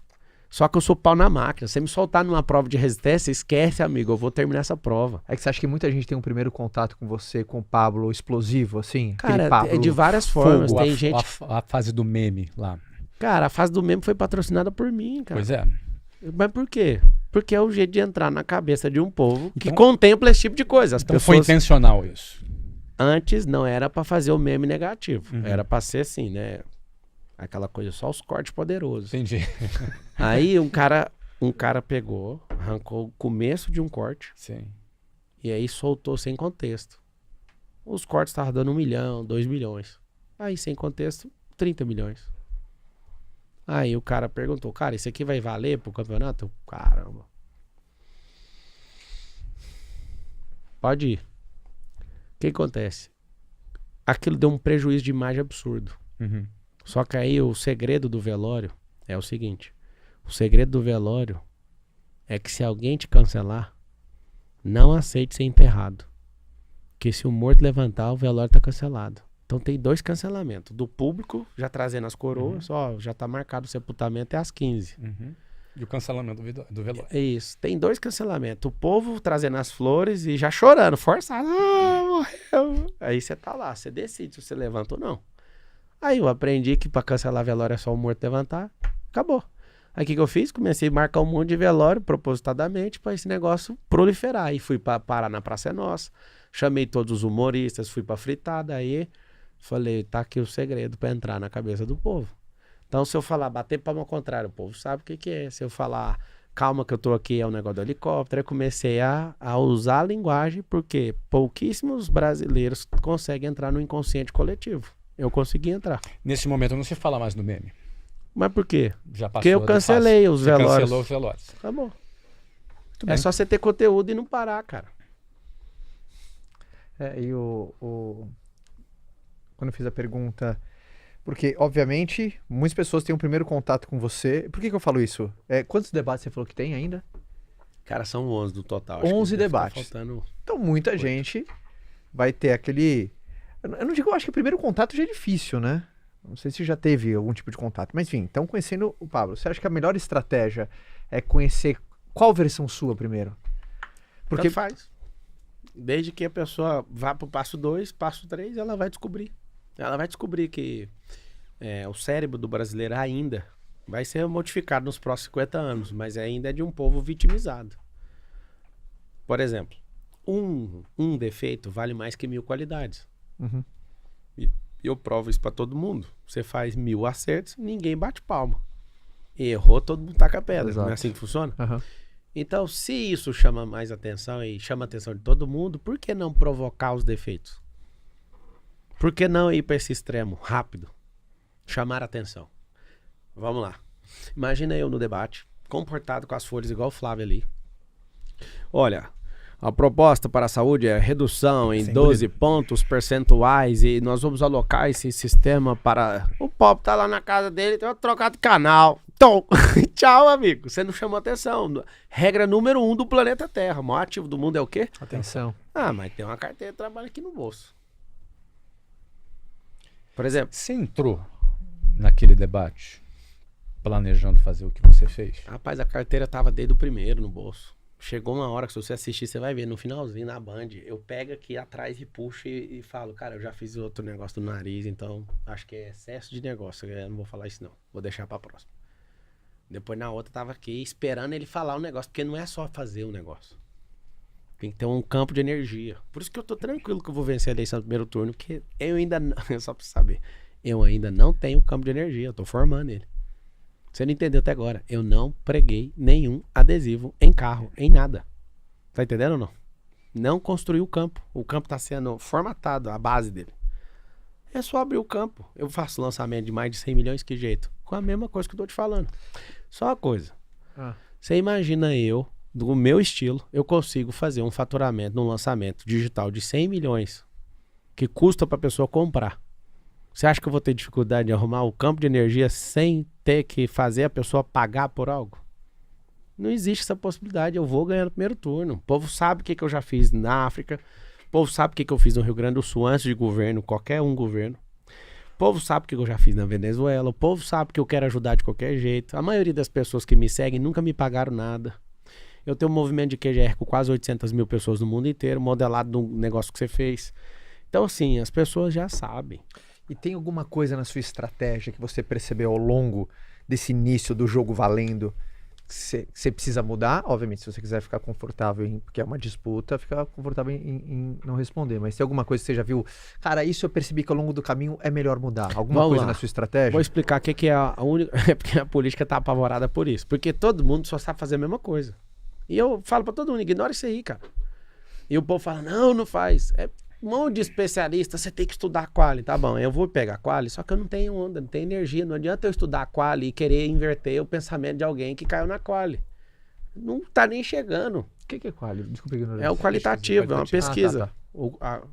A quantitativa, que é quantidade numérica, a quali é o que a pessoa dá de detalhe. Tá bom, entendi. Ah, Feminino, ela é católica, é feminino, feminino, é isso. Idade. Entendi. Então, tipo, é muito massa. Só que aí, por exemplo, a pessoa fala, não, então no próximo debate eu vou falar só com mulher agora. Mulher, pra ver se convence a mulher. Não tem nada a ver, mano. Aí eu vejo a mudança deles, porque eu também acompanho as pesquisas. Apesar de... Porque eles têm 60 e poucos milhões e o marqueteiro deles. Cara, uma pesquisa. Hoje você tá sem dinheiro. Sem dinheiro, sem marqueteiro, sem padrinho, sem tempo de televisão, sem nada. Só tem... O seu celular. Não, eu tenho duas. O quê? Deus e o povo. É por isso que eu tô firme. Se eu não tivesse isso, é Deus e o povo e um propósito para esse povo. Exato. Essa é a trindade. Então, assim, eu fico olhando, tem 10 candidatos. Você imagina 10 candidatos assistindo a quali. Ah, não voto no Altino Prazeres por causa... Rapaz, esquece. Você não vai. Vou explicar por quê. Deixa eu explicar uma coisa para vocês. E por que eu amaldiçoei vocês vão ajudar na política aí nos próximos 10 anos. Arruma um jeito aí. Tá amaldiçoado. Amém. Tá amarrado, cara. Tá amarrado mesmo. Já tá amarrado nos vocês aí. Pode ir. Você falou a palavra que eu queria. Ai, sabe o que acontece? Eu até perdi aí com esse negócio de tá amarrado. Tá vendo? Funcionou. O que você falou? Que tal? Não, você ia falar do quali, da estratégia, do Altino. Ah, tá. Por que vocês conseguem fazer isso? E dos 10 candidatos, 7 não conseguem hipótese nenhuma, tá? Só tem 3 candidatos ali virtualmente que dá pra ganhar a eleição. 3 candidatos virtualmente que ganham a eleição. Se não tivesse acontecido o negócio da carteira de trabalho, o Boulos era um cara forte. Só que aquilo ali ridicularizou a imagem dele no nível que acabou pra ele. Ele tá sendo humilhado nos lugares e virou minha marca a carteira de trabalho. Ontem eu tava em Barreto subindo no palco com a carteira de trabalho assim, o povo, e tal. O Ricardo, que tá despencando, os dois estão despencando e eu. O Datena não tem consistência, mas é o mais popular. Então ele era a 4ª ameaça antes do debate. Não tem outra pessoa. Não é desmerecer ninguém, tá? São 10. Por que eu tô contando isso? A democracia é o governo do mais popular. Não é o governo do mais inteligente. Sim, é só entre nós aqui, tá? Dos 10 candidatos, em ordem de inteligência, eu tô em terceiro, na minha avaliação. Eu não sou o mais inteligente. Eu não sou bobo, eu sei ler inteligência. Quem é o mais inteligente? As 2 mulheres são mais inteligentes que eu. Não preciso nem entrar em guerra. Elas são mais inteligentes. E acabou. Tô em ordem de terceiro. Só que a popularidade delas é muito pequena. Certo? Uhum. O que acontece? Se você for olhar para partido político, quem que pode vencer? Ou é o Boulos, ou é o Nunes. Porque cada um dos dois deve estar com 10 partidos cada lado. São 30 no Brasil. Então você olha para partido, não tem chance de outro ganhar. Ou é um ou é o outro. O problema é que na regra passada é um dos dois. No jogo que eu tô desenhando é nenhum dos dois. Por quê? Porque o que eu fiz, uma única aparição, deu 42 milhões de visualizações num vídeo. Só que entrou na cabeça do povo. Então o povo, eu já chego a galera na rua zoando. Eles não estavam preparados para esse tipo de coisa. Eles não estavam preparados, por exemplo, o Nunes. Vou perguntar pro Pablo, que ele é do Bolsonaro, tal. Eu vou fazer uma pergunta para ele vai ser elegante comigo. Ele já fez a pergunta e me deu 4 minutos só pra eu dar tapa na cara dele. Que eu já perguntei por que tá morrendo gente na fila de hospital. Qual que é seu plano, então? Meu plano é tirar você. Aí ele assustou, tomou um susto. Falou, o que é isso? Eu falei, eu não tô aqui pra servir você, eu tô aqui pra servir o povo. E eles tomaram um susto. Então, tipo, peraí, se ele não tá jogando do jeito que a gente quer, a gente vai ter que ir pra cima dele. E aí, tanto é que juntou o Nunes, o Boulos e o Datena pra não ir no debate, pra me ridicularizar. Só que eles vão... Cada vez que eles fizeram uma ação dessa em conjunto, tem um negócio que chama CCC, que é o que eu ensino no livro de inteligência emocional e no MEDP, que é capturar energia, converter energia e canalizar. Eu não deixo nenhuma energia ir embora de graça. Nenhuma chance disso acontecer. O que acontece? Por que o Lula fala tanta besteira? Por que o Bolsonaro fala também? É porque a regra da popularidade é ser odiado e ser amado. Quem é comportado não é lembrado. Você entende ou não? Uhum. Então, ou você faz, ou você aprende a jogar, ou acabou. Agora, uma coisa que ninguém sabe, que eu vou falar só até onde todo mundo pode saber por enquanto, eu sei desde 2006 como é que funciona um negócio chamado microconteúdo. Então, eu não sou à toa o rei dos cortes hoje no Brasil. Porque desde 2006 eu já tenho entendido que esse é o futuro do ensino. Só que para muita gente achando que isso é alguma coisa agora, esse já é o passado. 6 ou 16? 2006. 6. Eu trabalhava na Brasil Telecom e um cara chamado Alexandre Sontag, que era meu diretor na época, ele falou isso e eu não acreditei. Você sabe quanto tempo que era uma aula em 2006 na internet? 1h40 de aula, 1h30. E ele falou assim, acredito que eu tô te falando, o futuro do ensino é o microconteúdo. Aí eu falava, o que é microconteúdo dele? Conteúdos de 3 minutos, 2 minutos. Eu, 2006, sentado numa reunião assistindo ele falar, eu era instrutor. Você acha que isso já é o passado já? Isso aí faz tempo, só que é o que eu tô te falando, a galera acha que isso é a inovação, isso aí já passou. Você já tá olhando pra próxima tendência. Ninguém assiste o debate, só assiste os cortes. E eles ficam falando no microfone, os outros candidatos, vem aqui só pra fazer corte. Claro, porque você pode ter 10 minutos de televisão. Um corte acertado engole 1000 horas sua de televisão. Você imagina uma velhinha pegando um vídeo e compartilhando no WhatsApp, maluco, pastinha do WhatsApp. Você imagina um povo bebendo assim, ó, lá em Paraisópolis, você destruiu o Boulos, come a carne de tatu aqui com nós. Aí, opa! Ou seja, o negócio vai e ninguém segura. Dificilmente alguém vai fazer isso num horário eleitoral gratuito. Então, Pablo, o Ministério Público foi publicado por uma ação que foi movida pela Tabata. Pelo MDB. Pelo MDB. Os dois. Pelos dois. Né? Por isso, a partir de agora, PSB e MDB. não cruze o meu caminho. eu ia deixar você em paz, porque você é um banana, você ia cair sozinho. Mas agora pode contar comigo, que eu vou descascar você no meio. Tá bom? Ou seja, para impugnar a tua candidatura. Tenta a sorte. Qual é a chance disso acontecer? Como foi receber isso pelo sabe, o dia que você acordou e viu essa notícia? Não sei se...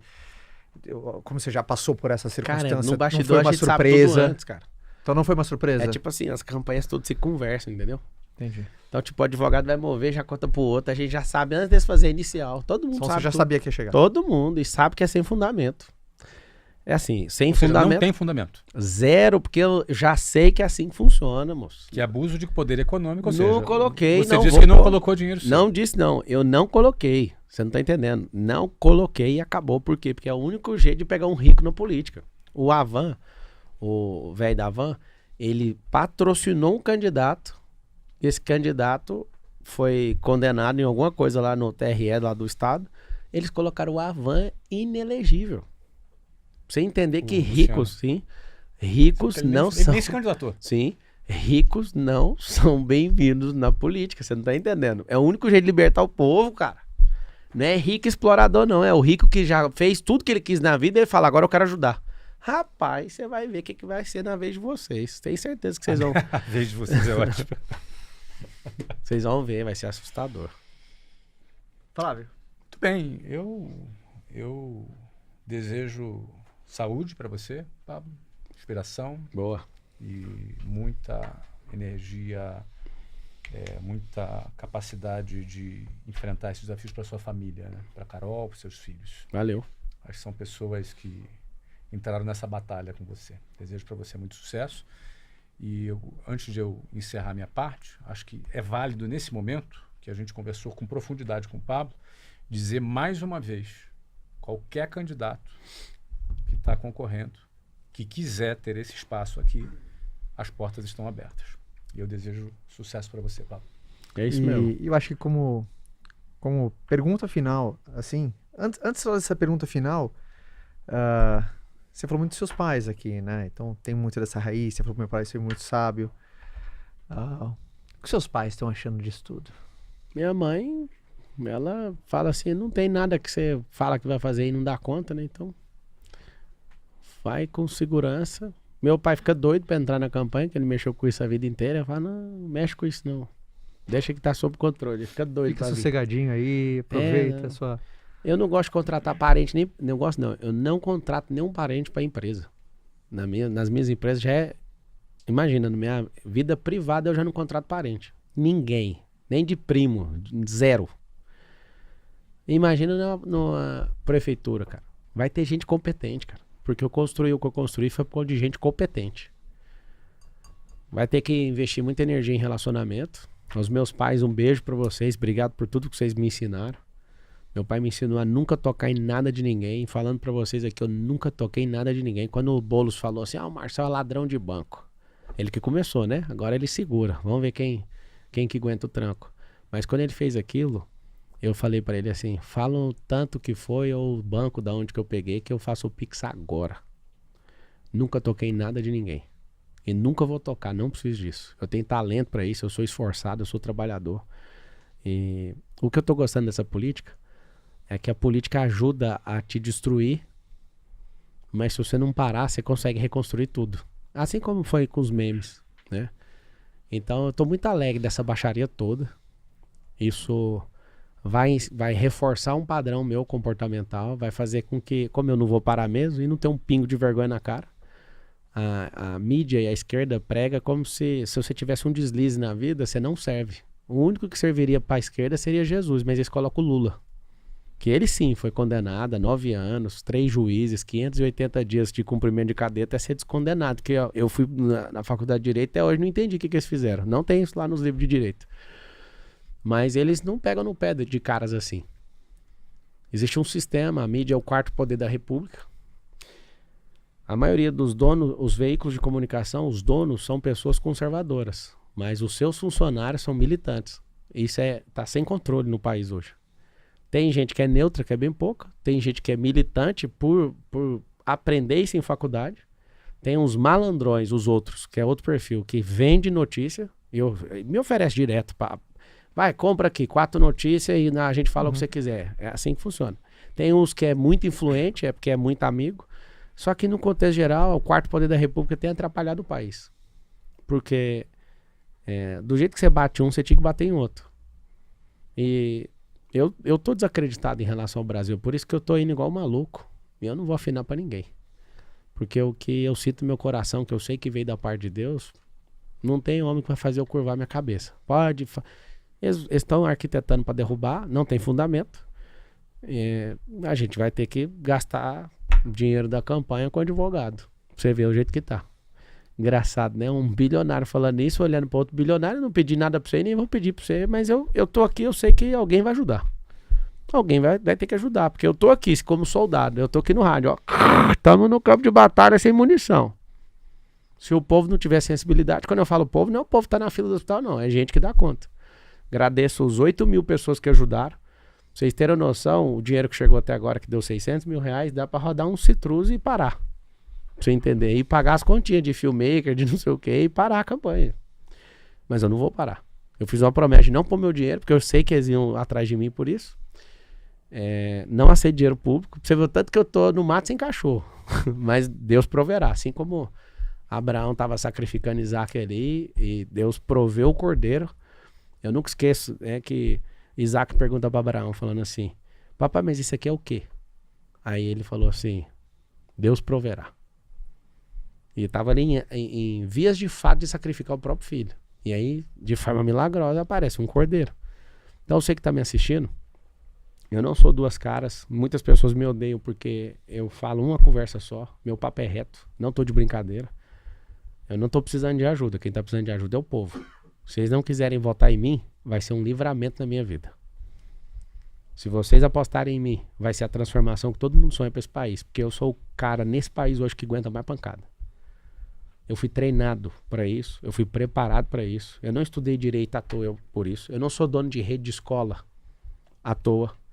Eu não entendo de todas as áreas que você imagina, de construção. Sabe os secretariados que tem no governo? Equivale aos segmentos de empresa que eu tenho, pra você ter uma noção. Todas as áreas eu tô, amigo. Eu sou o educador mais bem pago do país. Hoje, hora aula, pelo tanto de aluno que eu tenho, pelo valor que eu vendo isso, eu sou o educador mais bem pago do país. Se tiver alguém que ganha mais de R$2 milhões por hora, essa pessoa ela vai ser a primeira, eu vou ser o segundo, tá bom? Então, sim, eu sou da educação, eu sou de construção, eu sou de aviação, eu sou da empresarização, eu sou das áreas que a gente consegue tocar uma cidade inteira e um país também. Paguei mais impostos do que a riqueza de todos os candidatos à Prefeitura de São Paulo juntos. Gerei mais empregos que todos eles juntos. Gerei mais riqueza para as pessoas do que todos eles juntos. E com o meu dinheiro eu fiz mais casa do que esses caras juntos.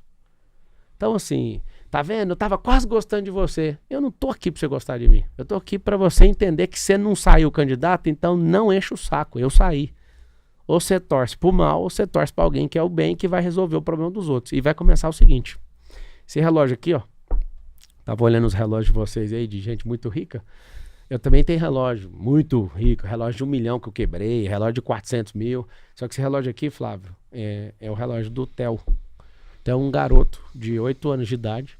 Você fez a promessa de usar até o final. Que eu falei que eu ia usar esse relógio dele. Ele tava me assistindo. E eu tava passando na feira, na porta da casa dele. Eu vi ele brincando comigo. E foi um dia que eu acordei e falei assim: cara, eu acho que eu vou seguir meu cérebro. Aí eu fui pra essa agenda, tô lá. E ele fazendo assim, brincando, eu olhando, meio que querendo me alegrar, sabe? E aí, quando eu tava vindo embora da feira, aí ele vem com a mãe, ele descalço. Ele falou pra mãe dele: eu quero dar esse relógio pro Pablo.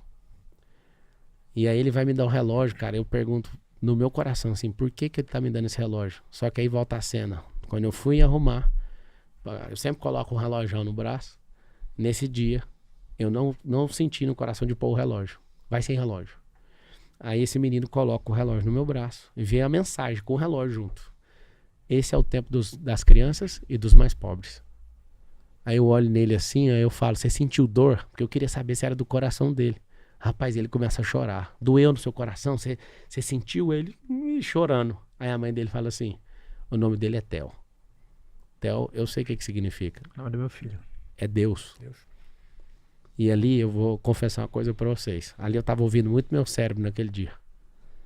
E a agenda inteira tava dando tudo errado. Na hora que esse menino me dá esse relógio, e eu ponho esse negócio no braço, eu falei, o tempo agora vai contar diferente. Eu vou dar minha vida para essas crianças, nós vamos revolucionar a educação. Nós vamos mudar o país a partir de São Paulo. E eu fiz o compromisso com o Theo no debate da Veja. Eu, aqui, Theo, olha o relógio aqui. Eu nem sei se ele viu. Mas é um novo tempo. Engraçado é que eu quebrei um Patek Philippe de R$1 milhão. E meu coração falou a mesma coisa. Quebra. Não é esse seu tempo mais. Engraçado, eu tenho os carros que eu gosto de andar. Deve ser uns R$15 milhões em carro. Eu não tô com vontade nem de chegar perto desses carros. Porque meu coração virou a fase, sabe? Uhum. Eu amo, eu desfrute, eu amo o que Deus, né, deu pra nós, mas meu coração tá forjado pra outra coisa, sabe? Foi preparado, foi afiado pra outra coisa agora, essa fase. Então, quero pedir isso pra vocês.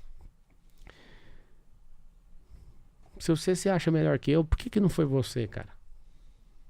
Se você não gosta de mim, por que você acha que eu vou ter que mudar pra te agradar? Eu não quero agradar ninguém, que fique claro. Mas eu vou servir todo mundo. É uma questão diferente. Então, quero agradecer vocês dois por isso. Parabéns pelo que vocês estão fazendo. Nunca houve tanto pedido de demissão no país pelo que a gente está fazendo, ensinando pela internet. As pessoas que não sofreram a educação da empresarização no nosso sistema de ensino estão aprendendo conosco. Nunca as pessoas tiveram coragem de pedir conta sem ter o acerto. As pessoas estão pedindo e empreendendo, tá tendo uma revolução nesse país, ela é silenciosa ainda, não interessa o governo, porque quanto mais a pessoa é capacitada, menos ela depende do Estado. Então eu quero dar esses parabéns, e você que está assistindo, faz alguma coisa, cara. Todo ano par tem eleição no Brasil. Para mim tem que acabar com reeleição, tem que acabar com financiamento público de campanha, tem que acabar com esse negócio de política todo ano par. Isso é um desgaste absurdo. Vocês que não sabem o que é a loucura de viver uma eleição. Imagina se um mandato durasse 5 anos. Todo ano avalia o resultado. Não chegou perto do resultado, bateu abaixo de 80%, tchau, coloca o vice no lugar. Deu um ano, não bateu, tchau, nós vamos fazer nova eleição. Só faz eleição se não bater resultado. Você imagina o compromisso que essas pessoas iam ter. Tinha vida de um CEO, né? Cara, eu quero terminar falando isso. Por que as empresas dão certo e por que o governo dá errado? A gente contrata CEOs e coloca eles com mega salários lá, né? O cara, para receber esse salário, teve que estudar pra caramba, teve que ter muita experiência, muito desafio, muito isso. Na política, a gente põe um cara que não dá conta de se atender no McDonald's, velho. Tá entendendo? Aí senta um cara que não dá conta de ser caminhoneiro. Ele não dá conta, não que essas profissões não sejam louváveis, mas são capacidades técnicas muito limitadas. De atender de call center que eu fui. A gente coloca um cara que dá conta de resolver um problema de call center para ser prefeito. Um cara que é metalúrgico, que não especializa em gestão em nada e põe ele para ser presidente. Esse é o problema do país hoje. A pessoa tem a cabeça pequena com a riqueza de trilhões, cara. Esse é o nosso problema hoje. Por isso que eu falei dessa maldição para vocês aí. Obrigado pelo tempo juntos. Vamos mudar São Paulo. Faz o M aí, ó. É a hora de mudar essa cidade, é a hora de mudar esse país. Obrigado. Paulo, obrigado pela participação. Palmas, senhores, para Pablo Marçal. Senhores, para Pablo Marçal. O número é 28. Obrigado pela participação. Valeu. Tá? Tamo junto. Eu desejo o mesmo que o Flávio. Sucesso ainda mais, energia, força, que a gente sabe que o quanto desgastante é, tá? Manda um beijo pra tua família. Valeu, que é uma família pra de muito vocês linda. também, tamo junto. Tá bom? Valeu. Primeiro, você que tava com a gente, vendo pelo YouTube, não deixe de se inscrever nesse canal pra você não perder um só episódio. Se você tá ouvindo pela alguma plataforma de streaming, deixa suas 5 estrelas ali, porque você impulsiona esse podcast, fazendo que a comunidade do Como Você Fez Isso, que tá muito legal, papo bacana, inteligente, gostoso, produtivo. Nosso objetivo é sempre trazer provocações, insights, para que você possa tomar alguma decisão relevante na busca dos seus objetivos. Flávio, obrigado. Prazer, Caião. Tá? Prazer estar aqui. Obrigado pela Um prazer falar contigo, Paulo. Flávio pela Augusto. parceria de sempre. E a todos até um próximo papo. Fica com Deus e tchau.